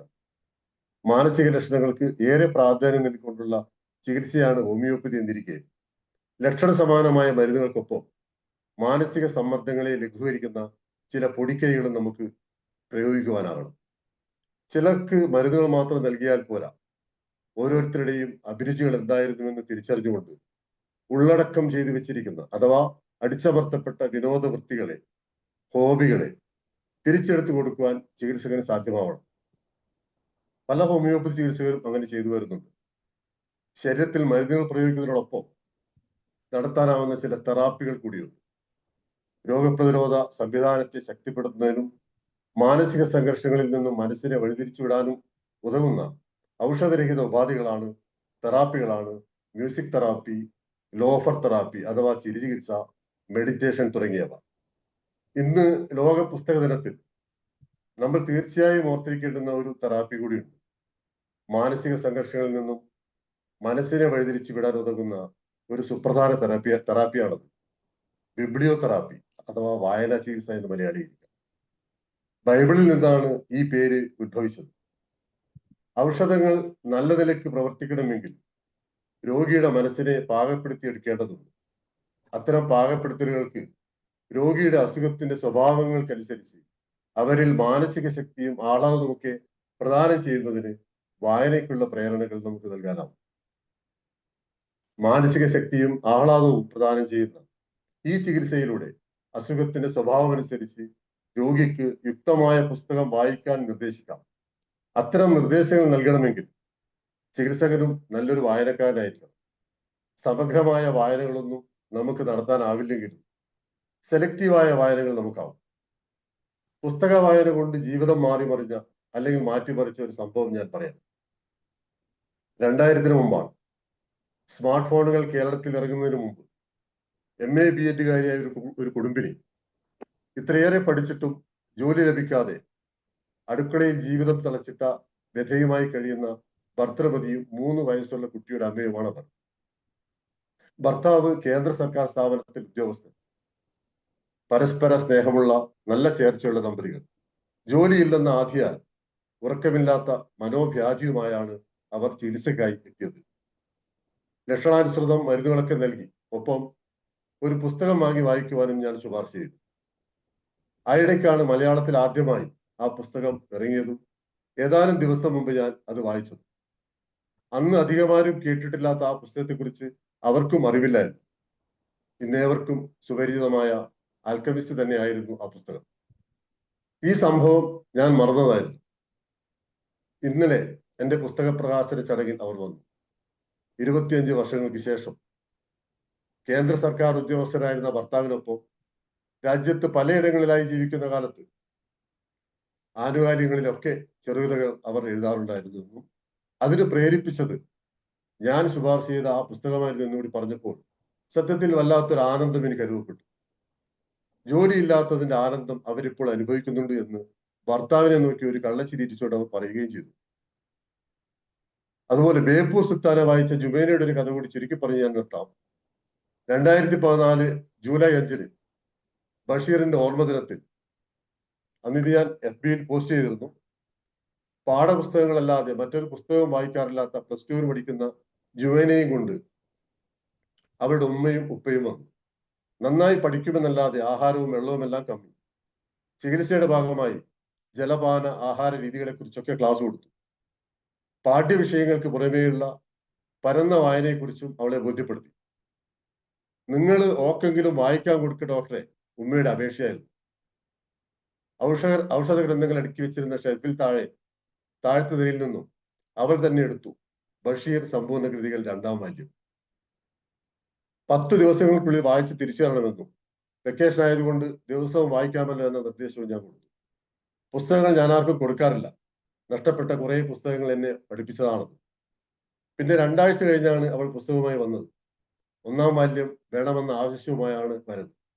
ഇതിനു മുമ്പ് ബഷീറിനെ ഒട്ടും വായിച്ചിട്ടില്ലാത്ത അവൾക്ക് ബാല്യകാല സഖിയെ വായിക്കുവാനുള്ള വെമ്പൽ. അത് 1-ാം വാല്യത്തിലുമാണ്. 1-ാം വാല്യം വീട്ടിലായതിനാൽ അടുത്ത ദിവസം തന്നെ കൊണ്ടുവരാമെന്നും പറഞ്ഞതുപോലെ അതും അവൾക്ക് ഞാൻ കൊടുത്തു. കുറച്ച് ദിവസങ്ങൾക്ക് ശേഷം പുസ്തകം വായിച്ചു തിരിച്ചു വന്നപ്പോൾ ജുമേൻ ആകെ മാറിയിരുന്നു. നന്നായി ഭക്ഷണം കഴിക്കുന്നുണ്ട്, വെള്ളം കുടിക്കുന്നുണ്ട്, ആരോഗ്യം മെച്ചപ്പെട്ടിട്ടുണ്ട്. ഹോമിയോപ്പതിയും ബിബ്ലിയോ തെറാപ്പിയും സമന്വയിപ്പിച്ച് വിജയിപ്പിച്ചതിന്റെ ദൃഷ്ടാന്തം. പുസ്തകവും വായനയും ഒക്കെ പ്രോത്സാഹിപ്പിക്കാൻ ലക്ഷ്യം വെച്ചുകൊണ്ട് ആരംഭിച്ച ആചരണമാണ് ലോക പുസ്തക ദിനം. ഈ ഒരു ദിനത്തിൽ മാത്രമല്ല, വായിക്കാൻ ലഭിക്കുന്ന ഏതൊരു സമയവും സന്ദർഭവുമൊക്കെ നമുക്ക് ഉപയുക്തമാക്കാം. എല്ലാവർക്കും വായനാനുഭവങ്ങൾ ഏറെ ഉണ്ടാവട്ടെ എന്ന് ആശംസിച്ചുകൊണ്ട് ഞാൻ നിർത്തുന്നു. നന്ദി, നമസ്കാരം. നന്ദി ഡോക്ടർ. ഒരു പുതിയൊരു ബിബ്ലിയോ തെറാപ്പി എന്നൊരു വാക്ക് കൂടി കിട്ടി, വളരെ സന്തോഷം. അടുത്തതായിട്ട് മുഖ്യ പ്രഭാഷണമാണ് വായനയുടെ വിശാല സ്വർഗങ്ങൾ. ഒരു ശരിയായ വായനക്കാരൻ കൂടിയായ ശ്രീകുമാർ മുഖത്തല സാർ, ആകാശവാണിയുടെ ശബ്ദമാണ്. സാർ ആദരവ് ക്ഷണിക്കുന്നു. സാർ അൺമ്യൂട്ട് ചെയ്യാമോ? കഴിഞ്ഞ ദിവസം റേഡിയോ സ്റ്റേഷൻ പോയപ്പോൾ സാറിനെ അവിടെ വെച്ച് കണ്ടു. അപ്പൊ എനിക്ക് ഒരു ഐഡിയ വന്നു. സാറിന് ഒരു ഉറൂബിന്റെ കഥ പുസ്തകമായിട്ട് ഞാൻ വരുന്ന ഒരു കാഴ്ച ഞാൻ കണ്ടു. അപ്പോഴാണ് ഈ ഒരു ഐഡിയ മനസ്സിൽ തോന്നുകയും സാറിനെ ഇതിൽ ക്ഷണിക്കുകയും ചെയ്തത്. ശ്രീകുമാർ സാർ അൺമ്യൂട്ട് ചെയ്യാമോ? ഇത്തവണത്തെ ലോക പുസ്തക ദിനത്തിന്റെ ആശയം തന്നെ സസ്റ്റൈനബിൾ ഗോൾ അച്ചീവ്മെന്റില്, ഡെവലപ്മെന്റ് ഗോൾ അച്ചീവ്മെന്റില് വായനയുടെ അല്ലെങ്കിൽ പുസ്തകത്തിന്റെ സാഹിത്യത്തിന്റെ റോൾ, അതാണ് ഇത്തവണത്തെ ലോക പുസ്തക ദിനത്തിന്റെ സന്ദേശം. ശ്രീകുമാർ സാർ അൺമ്യൂട്ട് ചെയ്യാമോ?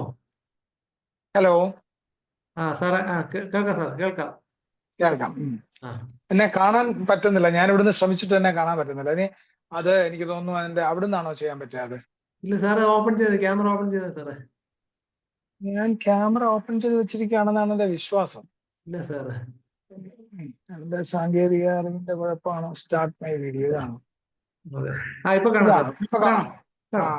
Yes, sir. Okay okay. അപ്പോ എല്ലാവർക്കും നമസ്കാരം. KL മോഹനവർമ്മ സാറിനെ പോലെയുള്ള വളരെ പരിണതപ്രജ്ഞനായ മലയാളത്തിലെ വളരെ പ്രഖ്യാതനായ നോവലിസ്റ്റ് നമ്മളോട് സംസാരിച്ചു. അദ്ദേഹത്തിന്റെ അനുഭവത്തിൽ നിന്ന്, അദ്ദേഹത്തിന്റെ അറിവിൽ നിന്ന് എല്ലാം. എന്റെയൊക്കെ വളരെ കൗമാരകാലം മുതൽ ഞാൻ അദ്ദേഹത്തെ വായിക്കുന്നതാണ്. വളരെ സവിശേഷമായ ഭാഷാശൈലിയുള്ള ഒരു എഴുത്തുകാരനാണ് അദ്ദേഹം. വളരെ റീഡബിൾ ആയിട്ട് പുസ്തകങ്ങൾ എഴുതുന്നയാൾ. അദ്ദേഹവും മാധവിക്കുട്ടിയും കൂടെ ചേർന്ന് ഒരു നോവൽ എഴുതിയിട്ടുണ്ട്. മാത്രമല്ല അദ്ദേഹം മലയാളത്തിൽ ഇപ്പോഴും ആ ട്രെൻഡ് വളരെ സജീവമാണ്. ഇപ്പൊ ആ ട്രെൻഡ് വളരെ സജീവമാണ്. നമ്മൾ ഏതെങ്കിലും ഒരു വിഷയത്തെക്കുറിച്ച് പ്രത്യേകം പഠിച്ചവതരിപ്പിക്കുക എന്ന നോവൽ എഴുത്തിന്റെ സമ്പ്രദായം ഇപ്പൊ നമ്മുടെ TD രാമകൃഷ്ണനൊക്കെ ചെയ്യുന്നത് പോലെ, ഇന്ദുഗോപൻ ചെയ്യുന്നത് പോലെ പലപ്പോഴും ഇപ്പോഴത്തെ മിക്ക നോവലിസ്റ്റുകളും അങ്ങനെ ഏതെങ്കിലും ഒരു വിഷയം പഠിച്ച് അവതരിപ്പിക്കാനായിട്ട് ശ്രമിക്കാറുണ്ട്. അത് പക്ഷെ അദ്ദേഹമാണ് അതിനൊരു തുടക്കമിട്ട ആൾ. ക്രിക്കറ്റും ഓഹരിയും ഒക്കെ എഴുതിയിട്ട് അദ്ദേഹം അതിന് തുടക്കമിട്ട ആൾ കൂടിയാണ്. അപ്പൊ അദ്ദേഹത്തിന്റെ സാന്നിധ്യം നമ്മളെ അനുഗ്രഹിച്ചു. എനിക്ക് വളരെ സന്തോഷമാണ്. ഡോക്ടർ രഞ്ജീവ് ഇപ്പോ വളരെ കൃത്യമായി അതേക്കുറിച്ച് വളരെ നല്ല ഭാഷയിൽ അതേക്കുറിച്ച് സംസാരിച്ചു. ഇത് ഈ പുസ്തക ദിനം എന്നത് നമ്മളിങ്ങനെ പലപ്പോഴും ഈ ദിനങ്ങൾ നമുക്ക് എന്തുകൊണ്ട് ആചരിക്കുന്നു എന്നൊക്കെയുള്ള വിഷയങ്ങൾ നമ്മളുടെ മുമ്പിൽ നിൽക്കുമ്പോൾ തന്നെ ഇങ്ങനെ ചില ഓർമ്മപ്പെടുത്തലുകളിന് അത് ഉപകരിക്കുന്നുണ്ട്. പ്രത്യേകിച്ചും ഡോക്ടർ മനോജിന്റെ നേതൃത്വത്തിൽ നിങ്ങളിപ്പോ ഈ എല്ലാ ദിവസവും ഇത് നടത്തുന്നുണ്ടോ എന്ന് എനിക്കറിയാം. ഞാൻ മുമ്പ് പങ്കെടുത്തിട്ടുണ്ടല്ലോ. അപ്പോൾ അങ്ങനെ ഓർമ്മിപ്പിക്കാൻ ഇടയാക്കുന്ന തരത്തിൽ നമ്മൾ സാധാരണഗതിയിൽ ഇപ്പോൾ അങ്ങനെ ഓർമ്മിക്കാനോ ഇടയാവാത്ത കാര്യങ്ങളെ ഓർമ്മിപ്പിക്കാൻ ശ്രമിക്കുന്നതിന് പ്രത്യേകം അഭിനന്ദിക്കേണ്ടിയിരിക്കുന്നു. പുസ്തകങ്ങൾ എന്ന നിലയിൽ നമുക്ക് ഈ എഴുതപ്പെട്ടതിനെ നമ്മളുടെ കയ്യിൽ കിട്ടുന്നത് ഒരു പക്ഷേ അതിനെ നമ്മൾ ഇന്ന് വിളിക്കുന്ന പുസ്തകങ്ങളുടെ രൂപത്തിലല്ല. അത് വളരെ പണ്ട് പലതരം രൂപങ്ങളിൽ, പല സംസ്കാരങ്ങളിൽ, പല ജീവിതത്തിൽ പലതരത്തിലാണ് അത് കിട്ടിയിട്ടുള്ളത്. അച്ചടിച്ച പുസ്തകങ്ങൾക്ക് മുമ്പേ തന്നെ ഓർമ്മയിൽ നമ്മൾ സൂക്ഷിച്ചിരുന്നതിനെ ലിഖിത രൂപത്തിലാക്കി കയ്യിൽ വെക്കാനുള്ള ശ്രമങ്ങൾ പണ്ടേ തന്നെ നടന്നു. അത് എല്ലാ സംസ്കാരങ്ങളിലും നടന്നിട്ടുണ്ട്. പല പല ഉപാധികളാണ് അത് ഉപയോഗിച്ചത്. ചിലപ്പോഴൊക്കെ നമുക്ക് ഇന്ന് സങ്കല്പിക്കാൻ പോലും കഴിയാത്ത തരത്തിൽ വലിയ വലിയ മരത്തിന്റെ ഇലകൾ ചുരുട്ടി വെക്കുക, പിന്നെ അങ്ങനെ പല മാർഗങ്ങൾ. നമ്മൾ കേരളീയരൊക്കെ ആയപ്പോൾ കുറച്ചുകൂടെ ഇന്ത്യയിലെ പല ഭാഗങ്ങളിലും കേരളത്തിലും ഒക്കെ അത് പനയോല വളരെ ചെത്തി ഒരുക്കി നമ്മളുടെ വളരെ ചെറിയ കോമ്പാക്റ്റ് ആയിട്ട് കൊണ്ടു നടക്കാവുന്ന വിധത്തിലാക്കിയിട്ടൊക്കെ അതിനെ ചരടൊക്കെ ഇട്ട് കെട്ടി നമ്മൾ സൂക്ഷിക്കുന്ന വിധത്തിൽ നമ്മൾ അത് വായിക്കാൻ വേണ്ടി പ്രത്യേകം പലക ഉണ്ടാവുക, അങ്ങനെയൊക്കെയുള്ള ഉപകരണങ്ങളൊക്കെ ഇതിന്റെ കൂടെ ലഭ്യമായി വന്നു. അപ്പോൾ അങ്ങനെ നമ്മൾ ആ പുസ്തകങ്ങൾ എന്ന നിലയിൽ നമ്മളുടെ അനുഭൂതികളെ, നമ്മളെ അറിവിനെ, നമ്മളുടെ വികാരങ്ങളെയൊക്കെ നമ്മൾ സൂക്ഷിച്ചു വെക്കാനാണ് ശ്രമിച്ചത്. നമുക്ക് ഇതെല്ലാം സൂക്ഷിച്ചു വയ്ക്കപ്പെടേണ്ടതായിട്ട്, കൈമാറ്റം ചെയ്യപ്പെടേണ്ടതായിട്ട് ഇങ്ങനെ അമൂർത്തമായിട്ടുള്ള നിരവധി കാര്യങ്ങളുണ്ടായി. ഒന്നും മൂർത്തമായിട്ടുള്ളതല്ല, എല്ലാം അമൂർത്തമായിട്ടുള്ളതാണ്. എനിക്ക് ഒരാളെ പ്രണയിക്കുന്നു എന്ന് പറയുമ്പോൾ അത് വളരെ അമൂർത്തമായിട്ടുള്ള കാര്യമാണ്. പ്രണയിക്കുന്നവരുടെ വിചാരം അത് വളരെ മൂർത്തമാണെന്നാണ് വിചാരം. പക്ഷെ പ്രണയിക്കുന്ന ആളുകൾക്ക് അമൂർത്തമാണെന്ന് മനസ്സിലായി വരുമ്പോഴാണ് ഒന്നുകിൽ ശരിക്കും പ്രണയം ആസ്വദിക്കുക, അല്ലെങ്കിലാണ് അവർ പ്രണയം അവസാനിപ്പിക്കുക. ഇത് രണ്ടും വേണമെങ്കിൽ നമുക്കത് അമൂർത്തമാണെന്ന് കൃത്യമായിട്ട് മനസ്സിലാവണം. അത് മൂർത്തമാണെന്ന് വിചാരിക്കുമ്പോൾ. അപ്പൊ അമൂർത്തമായതിനെ മൂർത്തമാക്കാൻ നടത്തിയ മനുഷ്യന്റെ വലിയ പരിശ്രമമാണ് പുസ്തകങ്ങൾ. നമ്മളുടെ ധാരാളം നമ്മളുടെ അറിവുകളെ ശേഖരിച്ചു വെക്കുക മാത്രമല്ല, ലോകത്ത് അറിവുകളെ ശേഖരിച്ചു വെക്കാൻ നടത്തിയ മഹാപരിശ്രമങ്ങൾ മാത്രമല്ല, നമ്മുടെ അനുഭൂതികളെയും വികാരങ്ങളെയും ശേഖരിച്ചു വെക്കാൻ കൂടി ശ്രമിച്ചു. നമ്മൾ അതിനെയെല്ലാം ശേഖരിച്ചു വെക്കാൻ ശ്രമിച്ചത് നമ്മളുടെ കഥകളിലൂടെയാണ് നമ്മൾ ശേഖരിച്ചു വെക്കാൻ ശ്രമിച്ചത്. ആ കഥകളെല്ലാം ഏതോ ഒരു തരത്തിൽ നമ്മളെ പിന്നീട് മുമ്പോട്ട് നയിക്കുന്ന കാര്യത്തിൽ അത് വളരെയധികം ഉപയുക്തമായി തീർന്നു. നമ്മളെ മുമ്പോട്ട് നയിച്ചുകൊണ്ടിരുന്നു. മനുഷ്യനെ മുമ്പോട്ട് നയിച്ചത് നമ്മൾ വിചാരിക്കുന്നത് പോലെ കണ്ടുപിടുത്തങ്ങൾ മാത്രമല്ല. മനുഷ്യനെ മുമ്പോട്ട് നയിച്ചത് അവൻ പറഞ്ഞ കഥകളാണ്. കഥകൾ പറയാൻ പല പല ഉപാധികൾ സ്വീകരിച്ചു. അത് ചിലപ്പോൾ പദ്യമായി കഥ പറഞ്ഞു, ചിലപ്പോൾ ഗദ്യമായി പറഞ്ഞു, ചിലപ്പോൾ പാട്ടായി കഥ പറഞ്ഞു, ചിലപ്പോൾ അഭിനയമായി കഥ പറഞ്ഞു. പക്ഷെ കഥ പറയാൻ ശ്രമിച്ചു. ആ കഥകളെ ശേഖരിച്ചു വെക്കാൻ നടത്തിയ വലിയ പരിശ്രമമാണ് നമ്മളുടെ പുസ്തകങ്ങളായി തീർന്നത്. അപ്പോൾ അതൊരു വലിയ വെല്ലുവിളിയാണ്.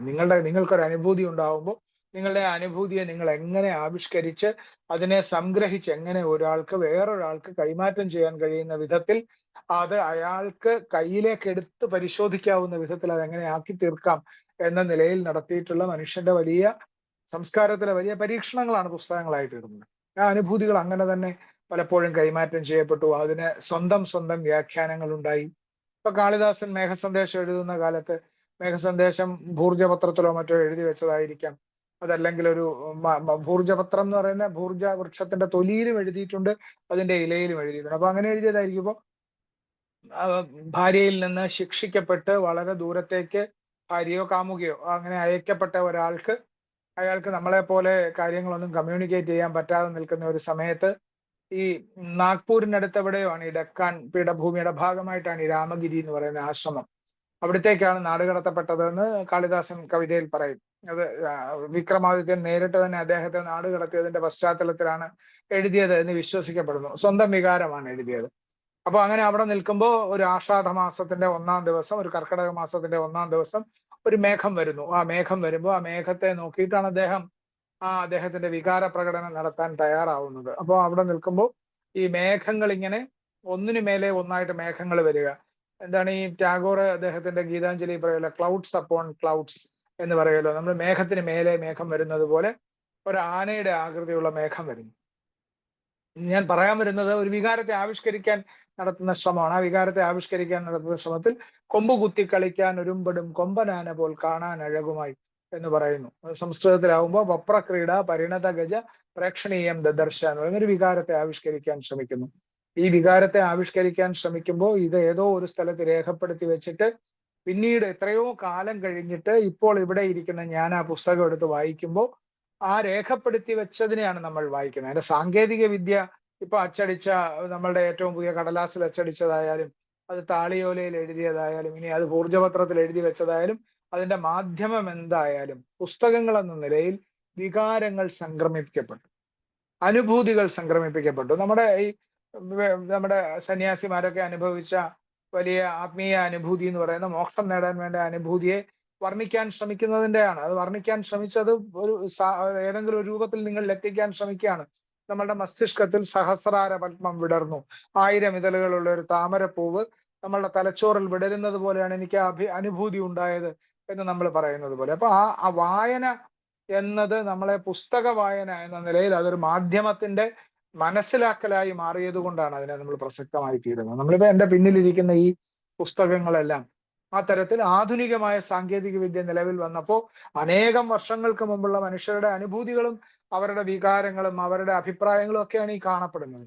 ഇതിനകത്ത് ആരുടെയൊക്കെ ഉണ്ട്, ഇതിനകത്ത് ഇരിക്കുന്നവരിൽ എത്രയോ പഴയ മനുഷ്യരുടെ വികാരങ്ങളാണ് അതിൽ ഉൾക്കൊള്ളിച്ചിട്ടുള്ളത്. അപ്പൊ നമ്മൾ പുസ്തകം എന്നത് അനേകം വികാരങ്ങളുടെ, അനേകം അനുഭൂതികളുടെ, അനേകം അറിവുകളുടെ ശേഖരിച്ചു വെക്കൽ ഏതോ ഒരു കാലത്ത് മനുഷ്യൻ നടത്തിയത്.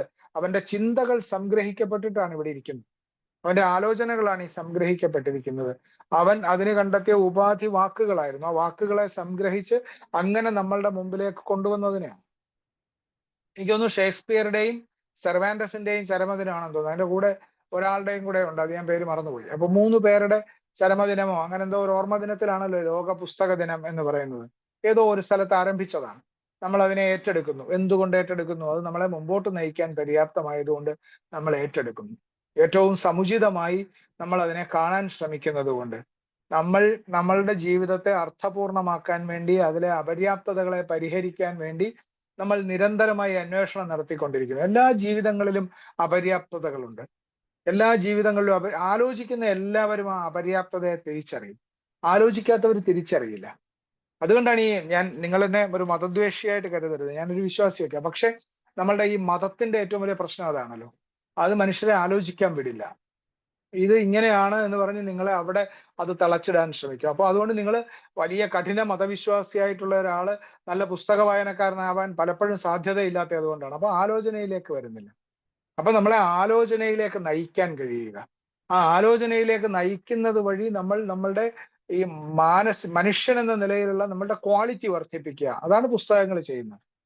അതിപ്പോ ഈ രൂപത്തിലായാൽ ഇനി നാളെ ഇപ്പൊ നമ്മളുടെ കയ്യിലുള്ള കിൻഡിലുകൾക്കകത്ത് നമ്മൾ പുസ്തകങ്ങൾ, ആയിരക്കണക്കിന് പുസ്തകങ്ങൾ കിൻഡിലിൽ ശേഖരിച്ചു വയ്ക്കുന്നു, യാത്രക്കിടയിൽ വായിക്കുന്നു, അല്ലെങ്കിൽ നമ്മൾ ഏറ്റവും ലിഷർ ടൈം കിട്ടുമ്പോൾ വായിക്കുന്നു, അതല്ലെങ്കിൽ ഗൗരവപൂർവ്വം വായിക്കുന്നു. ഏറ്റവും മികച്ച സിനിമകൾ കാണുന്ന ഒരു വായനയാണ്. നമ്മൾ വാദ്യങ്ങളെ വായിക്കുക എന്നാണല്ലോ പറയുന്നത്, തകില് വായിക്കുന്നു എന്നാണ് പറയാ, വയലിൻ വായിക്കുന്നു എന്നാണ് പറയാ. നമ്മുടെ മലയാളത്തിലാണ് വാദനം എന്നാണ്, വാദനം. ഈ നമ്മുടെ 64 കലകളെ കുറിച്ച് പറയുമ്പോൾ അതിൽ വാചനം എന്നൊരു കലയുണ്ട് എന്ന് പറയാം. ആ വാചനം എന്ന് പറയുന്ന കല ശരിക്കും ഇതിന്റെ എല്ലാം വായനയാണ്. വായന എന്ന് പറഞ്ഞാൽ നമ്മൾ ആ അനുഭൂതിയെ സ്വീകരിക്കലാണ്. അതുകൊണ്ടാണ് വയലിൻ വായിക്കുന്നു എന്ന് പറയുന്നത്. വയലിൻ വായിക്കുന്നു, അല്ലെങ്കിൽ ഈ വയലിൻ എന്ന് പറയുന്ന സാധനം ഇട്ട് ഒരയ്ക്കുന്നു എന്ന് പറഞ്ഞാൽ പോരായിരുന്നു നമുക്ക്. നാഗസ്വരം വായിക്കുന്നു, ഊതുന്നു എന്ന് പറഞ്ഞാൽ പോരായിരുന്നു. പക്ഷെ നാഗസ്വരം ഊതുന്നു എന്നല്ലല്ലോ, നാഗസ്വരം വായിക്കുന്നു. വായിക്കൽ എന്ന് പറയുന്നത് ഒരു അനുഭൂതിയെ നമ്മൾ സ്വീകരിക്കലാണ്. ആ അനുഭൂതിയെ സ്വീകരിക്കാൻ പല ഉപാധികൾ. അതിലൊന്ന്, ഏറ്റവും പ്രധാനപ്പെട്ട പുസ്തകമാണ്. അച്ചടി നിലവിൽ വന്നതോടുകൂടി പിന്നെ നമ്മളുടെ മുമ്പിലുള്ള ഏറ്റവും പ്രധാനപ്പെട്ട അനുഭൂതികളെ സംഗ്രഹിച്ചത്, വികാരങ്ങളെ സംഗ്രഹിച്ചത്, ജീവിതത്തിന്റെ ഗതി മാറ്റാൻ ഉതകുന്ന ആലോചനകളെ സംഗ്രഹിച്ചതെല്ലാം പുസ്തകങ്ങളായതുകൊണ്ടാണ് നമ്മൾ പുസ്തകങ്ങളെ സ്നേഹിക്കുന്നത്. അങ്ങനെ നമ്മൾ അത് ശേഖരിച്ചു വെക്കാൻ ആരംഭിക്കുകയും ആ ശേഖരിച്ചു വെച്ചത് പങ്കുവെക്കാൻ ആരംഭിക്കുകയും ആ പങ്കുവെച്ചതിനെ വീണ്ടും വീണ്ടും പകർന്നു കൊടുക്കാൻ ആഗ്രഹിക്കുകയും ചെയ്യുന്നു. പലതരം ലിപികൾ ഉണ്ടാവുന്നു, ഓരോ സമൂഹത്തിനും ഓരോ തരം ലിപികൾ ഉണ്ടാവുന്നു. ആ ലിപികളിലൂടെ അവരുടെ ആലോചനകളെ, ഈ പറയുന്ന വികാരങ്ങളെല്ലാം സംഗ്രഹിക്കാൻ ശ്രമിക്കുന്നു. ഗൂഢലിപികൾ ഉണ്ടാകുന്നു. നമ്മൾ അങ്ങനെ അത്ര എളുപ്പം വായിച്ചു പോകരുതെന്ന് വിചാരിക്കുന്നവരുടെ ലിപികൾ ഉണ്ടാകുന്നു. നമുക്കിപ്പോ സിന്ധു നാഗരികതയിലെ ലിപി നമുക്ക് വായിക്കാൻ അറിഞ്ഞുകൂടാ.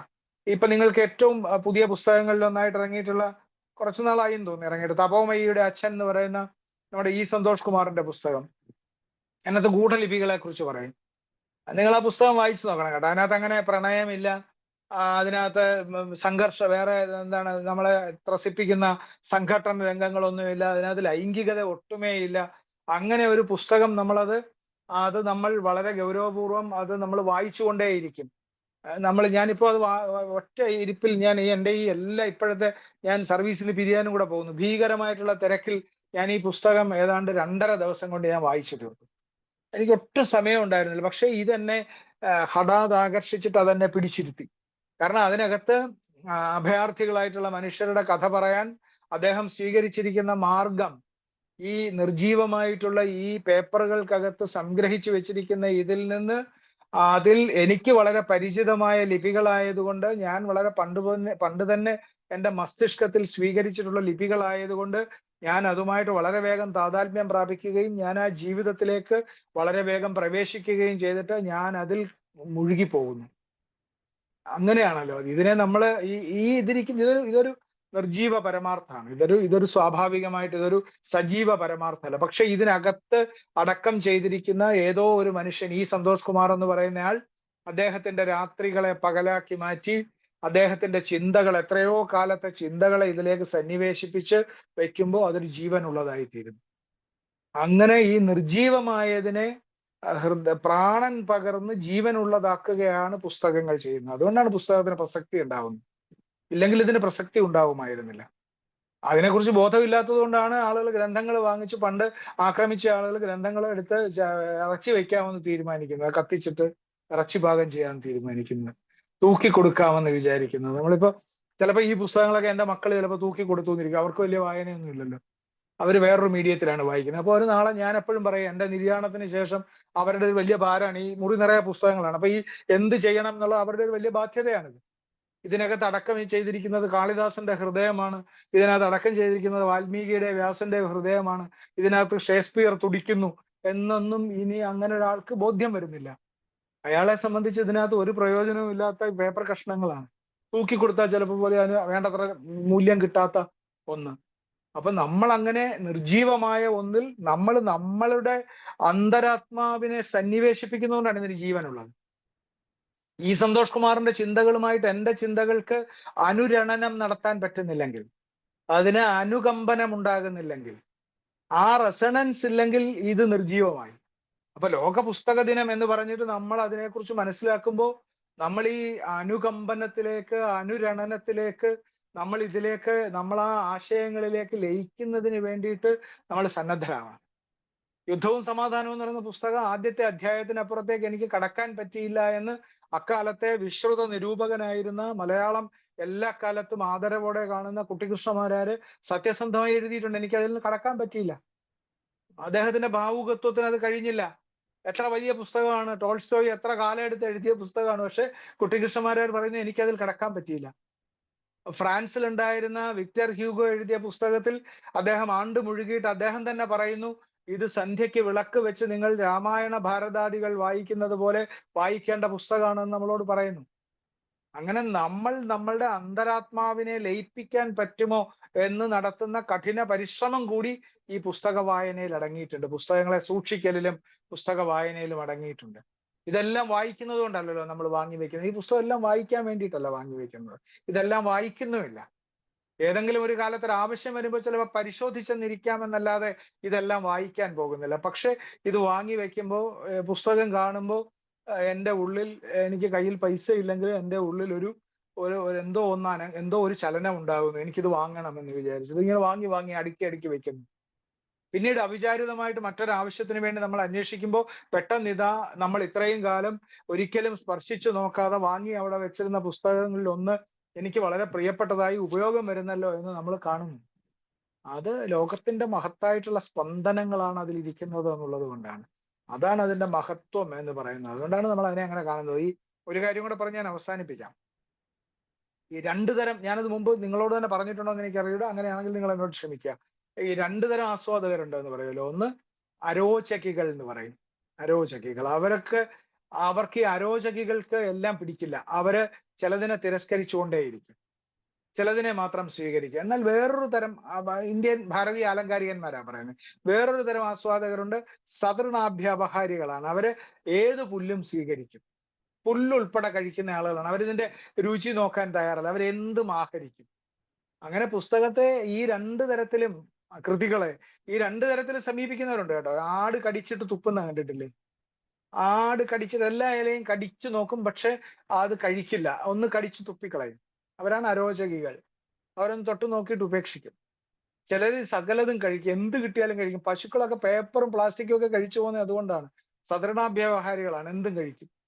അപ്പൊ പേപ്പറും പ്ലാസ്റ്റിക്കും ഒക്കെ കഴിക്കും. നമ്മൾ ചീത്ത പുസ്തകമൊക്കെ വായിക്കും. അങ്ങനെയുള്ള ആളുകൾ ചീത്ത പുസ്തകമൊക്കെ വായിക്കും. അല്ലെങ്കിൽ അല്ലാത്തവര് അതിന്റെ വായിച്ചിട്ട് അവർക്ക് ഇണങ്ങുന്നത് മാത്രമേ വായിക്കൂ. അപ്പൊ അതുകൊണ്ട് ഈ പുസ്തകങ്ങളെ കുറിച്ച് നമ്മൾ സംസാരിക്കാനിടയായത്, ഈ പുസ്തകങ്ങളെ കുറിച്ച് ചിന്തിക്കാനിടയായതൊക്കെ ഏറ്റവും മഹത്തായിട്ടുള്ള കർമ്മങ്ങളിൽ ഒന്നാണ്. അതിന് നിങ്ങളൊക്കെ തയ്യാറാവുന്നു എന്നത്, നിങ്ങളുടെ ഔദ്യോഗികമായ ജീവിതത്തിൽ നിങ്ങൾക്ക് ധാരാളം കാര്യങ്ങൾ ചെയ്യാനുണ്ടായിരിക്കെ, ഒരുപാട് കാര്യങ്ങൾ ആലോചിക്കാനുണ്ടായിരിക്കെ, ഇങ്ങനെയൊക്കെയുള്ള കാര്യങ്ങൾക്ക് വേണ്ടി സമയം വിനിയോഗിക്കുന്നു എന്നത് അതൊരു വലിയ സാമൂഹ്യ സേവനമായിട്ട് വേണം കരുതാൻ. ഇതൊന്നും പാഴായി പോകുന്ന പ്രവർത്തനങ്ങളല്ല. നമ്മൾ പറയുന്ന എല്ലാ നല്ല വാക്കുകൾക്കും എല്ലാ ചീത്ത വാക്കുകൾക്കും നമ്മളുടെ അന്തരീക്ഷത്തിൽ ഒരു ഇടമുണ്ടെന്ന് വിവേകാനന്ദ സ്വാമികൾ പറയും. അപ്പൊ ശാസ്ത്രീയമായി തെളിയിച്ചൊന്നുമല്ല കേട്ടോ, അദ്ദേഹം പറയുന്നതാണ് അങ്ങനെ. അപ്പൊ നിങ്ങളുടെ ആന്റിന അത് സ്വീകരിക്കാൻ, എന്തിനാണ് സ്വീകരിക്കാൻ ആഗ്രഹിക്കുന്നത്, നിങ്ങൾ എന്ത് തരത്തിലാണ് നിങ്ങളുടെ ഫ്രീക്വൻസിയെ ട്യൂൺ ചെയ്ത് വെച്ചിരിക്കുന്നത് എന്നുള്ളതാണ് പ്രധാനം. നിങ്ങൾ മനുഷ്യന് നന്മ ഉണ്ടാക്കുന്ന, പുരോഗതി ഉണ്ടാക്കുന്ന കാര്യങ്ങൾക്ക് വേണ്ടിയിട്ടാണ് ട്യൂൺ ചെയ്ത് വെച്ചതെങ്കിൽ ആ ചിന്തകൾ അങ്ങനെ പ്രവേശിക്കും. അതല്ലെങ്കിൽ അല്ലാത്തതുപോലെ പ്രവേശിക്കും. അപ്പൊ പുസ്തകങ്ങൾ എന്നത് എഴുതിയിട്ടുള്ള ആളുകളൊന്നും വിശുദ്ധന്മാരും എല്ലാവരും ഒന്നും അങ്ങനെ വിശുദ്ധന്മാരൊന്നും അല്ല പുസ്തകം എഴുതിയ ആളുകൾ. പുണ്യവാളന്മാർ മാത്രം എഴുതുന്ന ഒരു കാര്യമല്ല പുസ്തകം. ഒട്ടും പുണ്യവാളന്മാരല്ലാത്ത ആളുകളാണ് ലോകത്തെ ബഹുഭൂരിപക്ഷം പുസ്തകങ്ങൾ എഴുതിയത്. പേഴ്സണലി പരിശോധിച്ചു നോക്കിയാൽ അത് അനേകം തിന്മകളുള്ള, സ്വഭാവ വൈകല്യങ്ങളൊക്കെ ഉള്ള ആളുകളാണ് എഴുതിയിട്ടുള്ളത്. പക്ഷെ അവരവരുടെ ആത്മാവ് കടഞ്ഞിട്ട് അവരിൽ നിന്ന് ഏറ്റവും പുറത്തേക്ക് വരുന്നത് ഈ കടച്ചിൽ ഉണ്ടാവുമ്പോൾ കാളകൂട വിഷവും അമൃതവും ഒക്കെ ഒരേ സമയം ഉണ്ടാവും. അതാണല്ലോ കടച്ചിൽ. നമ്മളുടെ ഉള്ളു കടയുമ്പോൾ അങ്ങനെയുള്ള അനേകം കാര്യങ്ങൾ ഉണ്ടാവും. അതിൽ നിന്ന് അവരുടെ വ്യക്തി ജീവിതത്തിൽ എന്തായാലും അതിൽ നിന്ന് കടഞ്ഞെടുത്ത ഏറ്റവും വലിയ അമൃതം ലോകത്തിന് സംഭാവന ചെയ്യാൻ ആഗ്രഹിച്ചത് കൊണ്ടാണ് ഇത്രയേറെ ഗ്രന്ഥങ്ങൾ ഉണ്ടായത്, ഇപ്പോഴും ഉണ്ടായിക്കൊണ്ടിരിക്കുന്നത്, അത് വായിക്കാൻ നമ്മൾ സന്നദ്ധരായിക്കൊണ്ടിരിക്കുന്നത്. ഇത് 10:30 അവസാനിപ്പിക്കേണ്ടതാണ്. അപ്പോൾ അതുകൊണ്ട് ഞാൻ ഇനി അത് ദീർഘിപ്പിക്കുന്നില്ല. ഇത് ഈ സന്ദർഭത്തിൽ ക്ഷണിക്കപ്പെട്ടതിൽ, എനിക്കിങ്ങനെയൊക്കെ പറയാൻ കഴിഞ്ഞതിൽ, അത് കേൾക്കാൻ നിങ്ങൾ തയ്യാറായതിൽ എല്ലാം എനിക്ക് സന്തോഷമുണ്ട്. എല്ലാവർക്കും നന്മ ഉണ്ടാവട്ടെ, അഭിവൃദ്ധി ഉണ്ടാവട്ടെ. വായിച്ചില്ലെങ്കിലും പുസ്തകം വാങ്ങി സൂക്ഷിക്കണമെന്ന അഭിപ്രായക്കാരനാണ് ഞാൻ. ഈ ജോർജ് ഓർവെലിനെ കുറിച്ച് എന്തോ പറയുമല്ലോ, അദ്ദേഹം പറയും പുസ്തക വായനക്കാരിൽ ഫസ്റ്റ് എഡിഷൻ സ്നോപ്സ് എന്ന് പറഞ്ഞ ഒരു ഗ്രൂപ്പ് ഉണ്ട്. ഒന്നാമത്തെ എഡിഷൻ തന്നെ വരുമ്പോൾ വാങ്ങി അവിടെ വെക്കും, പക്ഷെ അവരൊരിക്കലും വായിക്കില്ല എന്ന് അദ്ദേഹം പറയും. അവർ ഫസ്റ്റ് എഡിഷൻ സ്നോപ്സ് ആണ്. വീട്ടിൽ ആളുകൾ വരുമ്പോൾ കണ്ടിട്ടില്ലേ എന്റെ ലൈബ്രറി എന്ന് ചോദിച്ചു കൊണ്ട് കാണിക്കുന്ന ഒരു പട്ടാളക്കാരനെ കുറിച്ച് ബർണാഷയുടെ ആംസ് ആൻഡ് ദ മാൻ എന്ന് പറയുന്ന നാടകത്തിലുണ്ട്. അയാൾ പട്ടാളക്കാരൻ, അയാൾ വേറെ ഏതോ സ്ഥലത്ത് യുദ്ധം ചെയ്തിട്ട് അയാൾ ഒളിച്ച് ശത്രുക്കളിൽ നിന്ന് രക്ഷപ്പെടാൻ വേണ്ടി ചാടിയിട്ട് ഒരു പെൺകുട്ടിയുടെ ബാൽക്കണിയിലാണ് ചെല്ലുന്നത്. അപ്പൊ ആ മുറിക്കകത്ത് കയറി കുറെ നേരം സംസാരിച്ച് കഴിയുമ്പോൾ ആ പെൺകുട്ടി ഒരു പുസ്തകവും വായിച്ചിട്ടില്ല, പക്ഷെ അവിടെ ഒരു ലൈബ്രറി ഉണ്ട്. അപ്പൊ അവൾക്ക് അത് അയാളെ കാണിച്ചു കൊടുക്കാനാണ് നിർബന്ധം. അപ്പൊ അയാൾ പറയും അത് വളരെ അത്യാവശ്യമാണ്, നിങ്ങൾ വായിച്ചില്ലെങ്കിലും പുസ്തകം വാങ്ങി വെക്കണം എന്ന് പറയും. അപ്പൊ വായിച്ചില്ലെങ്കിലും പുസ്തകം വാങ്ങി വെക്കണം. ഞാൻ വായിക്കാതെ തന്നെ പുസ്തകം വാങ്ങി വെച്ചിരിക്കുന്ന ഒരാളാണ് ഞാൻ. അപ്പൊ അതുകൊണ്ട് എല്ലാ അർത്ഥത്തിലും ഇതെല്ലാം വെളിച്ചമാണെന്ന് ഞാൻ വിചാരിക്കുന്നു. അനേകം മനുഷ്യരുടെ ചിന്തയാണല്ലോ, അതുകൊണ്ട് തന്നെ അത് അങ്ങനെ ഇരിക്കുമ്പോൾ ഞാൻ ഈ മുറി തന്നെയാണ് എൻ്റെ ജീവിതമല്ല, ഞാൻ ഇവിടെ തന്നെ കിടന്ന് ഉറങ്ങുന്നത്. അപ്പൊ ഇവരുടെയൊക്കെ സഹവാസത്തിൽ, സന്തോഷത്തിൽ, വായിച്ചില്ലെങ്കിലും അവരൊക്കെ ഇറങ്ങി വന്ന് എന്നോട് ചിലപ്പോ വായിക്കാത്ത അറിവ് കൂടി എനിക്ക് പകർന്നു തരുന്നുണ്ട് എന്ന് വിശ്വസിച്ചുകൊണ്ടാണ് ജീവിക്കുന്നത്. ഈ സന്ദർഭം ഒരുക്കി തന്നതിന് ഡോക്ടർ മനോജ് സാറിനോടും ബാക്കി ഇതിലെ പ്രിയപ്പെട്ട സുഹൃത്തുക്കളോടും, ഇതിലിടയ്ക്കിടയ്ക്ക് കണ്ട് എനിക്ക് മുഖപരിചയം വരുന്നുണ്ട് ധാരാളം പേരെ ഇടയ്ക്കിടയ്ക്ക് കണ്ടിട്ട്. അപ്പോൾ എല്ലാവരോടുമുള്ള സന്തോഷവും സ്നേഹവും പങ്കുവയ്ക്കുന്നു. എല്ലാവർക്കും ശുഭരാത്രി, നമസ്കാരം. നന്ദി സാർ. അങ്ങ് പറഞ്ഞ പോലെ അമൂർത്തമായതിനെ മൂർത്തമാക്കുന്ന ഒരു പ്രക്രിയ തീർച്ചയായിട്ടും അത് തന്നെയാണ്.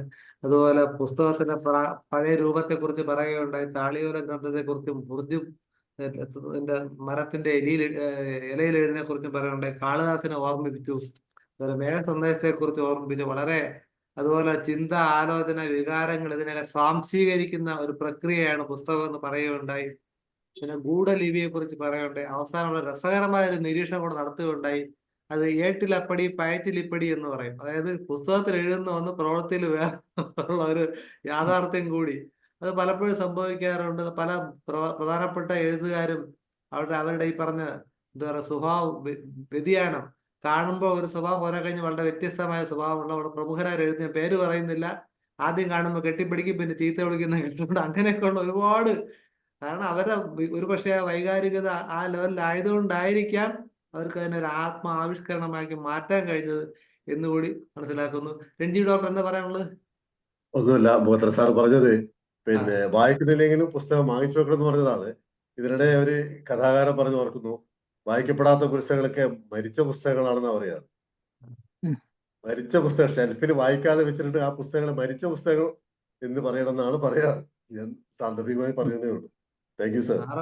സാർ എന്തായാലും പരമാർത്ഥം പറയുകയുണ്ടായി. പുസ്തകത്തിന് ഭാവിയിൽ എന്ത് സംഭവിക്കുന്നു സാർ ഉത്കണ്ഠ രേഖപ്പെടുത്തുന്നത് പൂർണ്ണമായിട്ട് സത്യമാണ്. കാരണം വായന വളരെ കുറവാണ്. എൻ്റെ കയ്യിൽ ഒരുപാട് പുസ്തകങ്ങൾ സ്റ്റോക്ക് ഉണ്ട്, എന്തെങ്കിലും വായിക്കാൻ കഴിയുന്നു. ഈ പരിപാടി എളുപ്പം ഒരു കാര്യം കൂടെ അങ്ങേക്ക് ഒരു ആശംസ കൂടെ നേരാൻ ഉപയോഗിക്കുകയാണ്. കാരണം ആകാശവാണിയിലെ പ്രശസ്തമായ സേവനത്തിന് ശേഷം ഏപ്രിൽ 30 നമ്മുടെ ആദരണീയനായ ശ്രീകുമാർ മുഖത്തല സാറ് ആകാശവാണിയിൽ നിന്ന് വിരമിക്കുകയാണ്. IFPHന്റെ പേരിൽ എല്ലാവിധ ആശംസകളും നേരുന്നു. എനിക്ക് തോന്നുന്നു ഒരു ഒരു ഒരു രണ്ടാം വരവ് ഇതിനേക്കാളും വലുതായിരിക്കുമെന്നും അത്രയും ഇഷ്ടംപോലെ സമയമുണ്ടല്ലോ, ഇഷ്ടംപോലെ സമയം വായിക്കാൻ. അല്ല, അത്രയധികം പൊട്ടൻഷ്യൽ ഉള്ള ഒരാളാണ്. ആകാശവാണിക്ക് ഒരു വലിയൊരു ഭാഗ്യമുണ്ട്. ഇപ്പൊ കഴിഞ്ഞ ദിവസം നമ്മുടെ ഉണ്ടല്ലോ, പാട്ടുകാരൻ അല്ല ജഗദീഷ്, സിനിമാ താരം, അദ്ദേഹം പറയുകയുണ്ടായി ഇപ്പൊ ഇവരെല്ലാം തന്നെ ആകാശവാണിയുടെ പ്രോഡക്റ്റുകളാണ് എന്നുള്ള സത്യമാണ്. എന്തെങ്കിലും നമ്മള് ഇതിനകത്ത് പങ്കെടുക്കുന്നവർക്ക് എന്തെങ്കിലും സംസാരിക്കണം, ദയവായിട്ട് ഹാൻഡ് റൈസ് ചെയ്യുക. ഷൈല ഡോക്ടർ നല്ലൊരു പ്രാസംഗിക കൂടിയാണ്, പലതവണ പ്രസംഗത്തിൽ സമ്മാനം വാങ്ങിച്ചിട്ടുള്ള ആളാണ്. ഷൈല ഡോക്ടറെ അൺമ്യൂട്ട് ചെയ്യും. ഡോക്ടറെ അൺമ്യൂട്ട് ചെയ്യും. എല്ലാവർക്കും നമസ്കാരം. പിന്നെ എന്താണ് നമ്മുടെ ഒരുപാട് പ്രായമുള്ള നമ്മുടെ മോഹനവർമ്മ സാറിനെ കാണാൻ പറ്റി. നല്ലൊരു പ്രാസംഗികനും നമുക്ക് ഹോമിയോപ്പതിയുടെ ഒരു ആരാധകനും ഒക്കെ ആണെന്നറിഞ്ഞതിൽ വളരെ സന്തോഷം. അതുപോലെ രഞ്ജി ഡോക്ടർ പുസ്തക പ്രകാശനത്തിന്റെയൊക്കെ നിറവിലാണ് ഇന്ന് വന്ന് നമ്മളോടൊപ്പം ചേരുകയും 2 വാക്ക് സംസാരിക്കുകയും ഒക്കെ ചെയ്തത്. അതിലും വളരെ സന്തോഷം. അതുപോലെ ശ്രീകുമാർ ബോത്തല സാറ് പറഞ്ഞത് പുസ്തകം വായിച്ചില്ലെങ്കിലും വേണ്ടില്ല, മേടിച്ച് സൂക്ഷിച്ചാലും മതിയെന്ന്. അതൊരു ധൈര്യമാണ് ഇപ്പൊ കിട്ടിയത്. അപ്പൊ എവിടെ പുസ്തകം ഉണ്ടായാലും വാങ്ങിച്ചു വെക്കാനോ, വായിച്ചില്ലേലും വേണ്ടില്ല, പുസ്തകം വായിച്ചേ തീരുവോ എന്നായിരുന്നു ഇതുവരെ വിചാരിച്ചിരുന്നത്.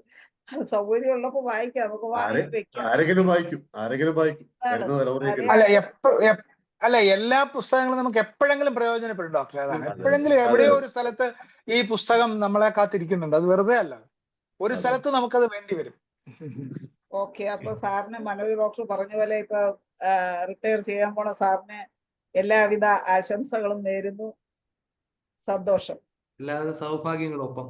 അതുപോലെ സാറ് വേറെ ഈ വായന എന്ന് പറഞ്ഞു, വീണ വായിക്കുക, വയലിൻ വായിക്കുക, ഞാൻ ശ്രദ്ധിക്കുക. ഇപ്പോഴാണെങ്കിൽ മനസ്സിലായി, ശരിയാണ്, അങ്ങനെ നമ്മൾ ഉപയോഗിക്കുള്ള ഒരു പക്ഷേ മലയാളിയുടെ ബോധ തലത്തെ സൂചിപ്പിക്കുന്നതായിരിക്കും. അതൊരു പരമമായ യാഥാർത്ഥ്യമാണ് ഈ വീണ വായന എന്ന് പറയുന്നത്. ഒരു സംഗീത ഉപകരണത്തെ വായിക്കാൻ കഴിയുന്നുള്ളത്. അതുപോലെ തന്നെ അങ്ങ് ഒരു റെസണൻസിനെ കുറിച്ച് പറയുണ്ടായി. ആ റെസണൻസ് ഉണ്ടെങ്കിൽ മാത്രമേ ഇത് പ്രവർത്തിക്കൂ എന്നുള്ളത്. ശരിക്കും ഹോമിയോപ്പതി മരുന്നുകളും പ്രവർത്തിക്കുന്ന ആ റെസണൻസിൽ തന്നെയാണ്. പേഷ്യന്റിന്റെ അവസ്ഥയും അത് കൃത്യമായ പൊട്ടൻസിയും കൂടെ ചേരുമ്പോൾ മാത്രമേ അവിടെ ഒരു സിങ്കിങ് ഉണ്ടാവുകയും ആ മെഡിസിനോടെ വർക്ക് ചെയ്യുകയും ചെയ്യുള്ളൂ. മാത്രമല്ല, ഈ പറഞ്ഞ പോലെ അതൊന്ന് മൂടി വെച്ച അതുള്ള വികാരങ്ങൾ പൂക്കളായ ശലഭങ്ങളായെന്ന് ഓയൻ എഴുതിയിട്ടുണ്ട്.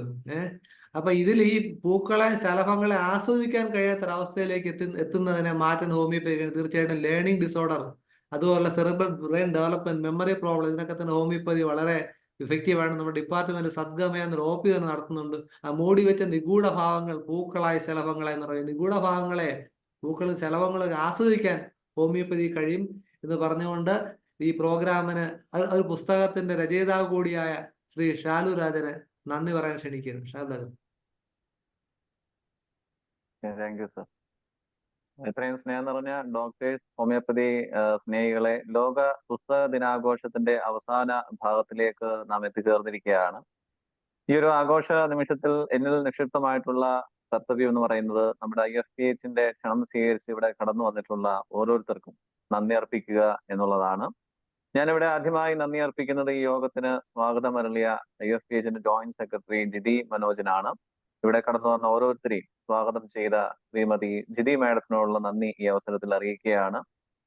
അടുത്തതായിട്ട് ഞാൻ നന്ദി അർപ്പിക്കുന്നത് ഈ ആഘോഷ പരിപാടിയുടെ ഉദ്ഘാടന കർമ്മം നിർവഹിച്ച ആദരണീയനായിട്ടുള്ള ശ്രീ KL മോഹനവർമ്മ അവർകൾക്കാണ്.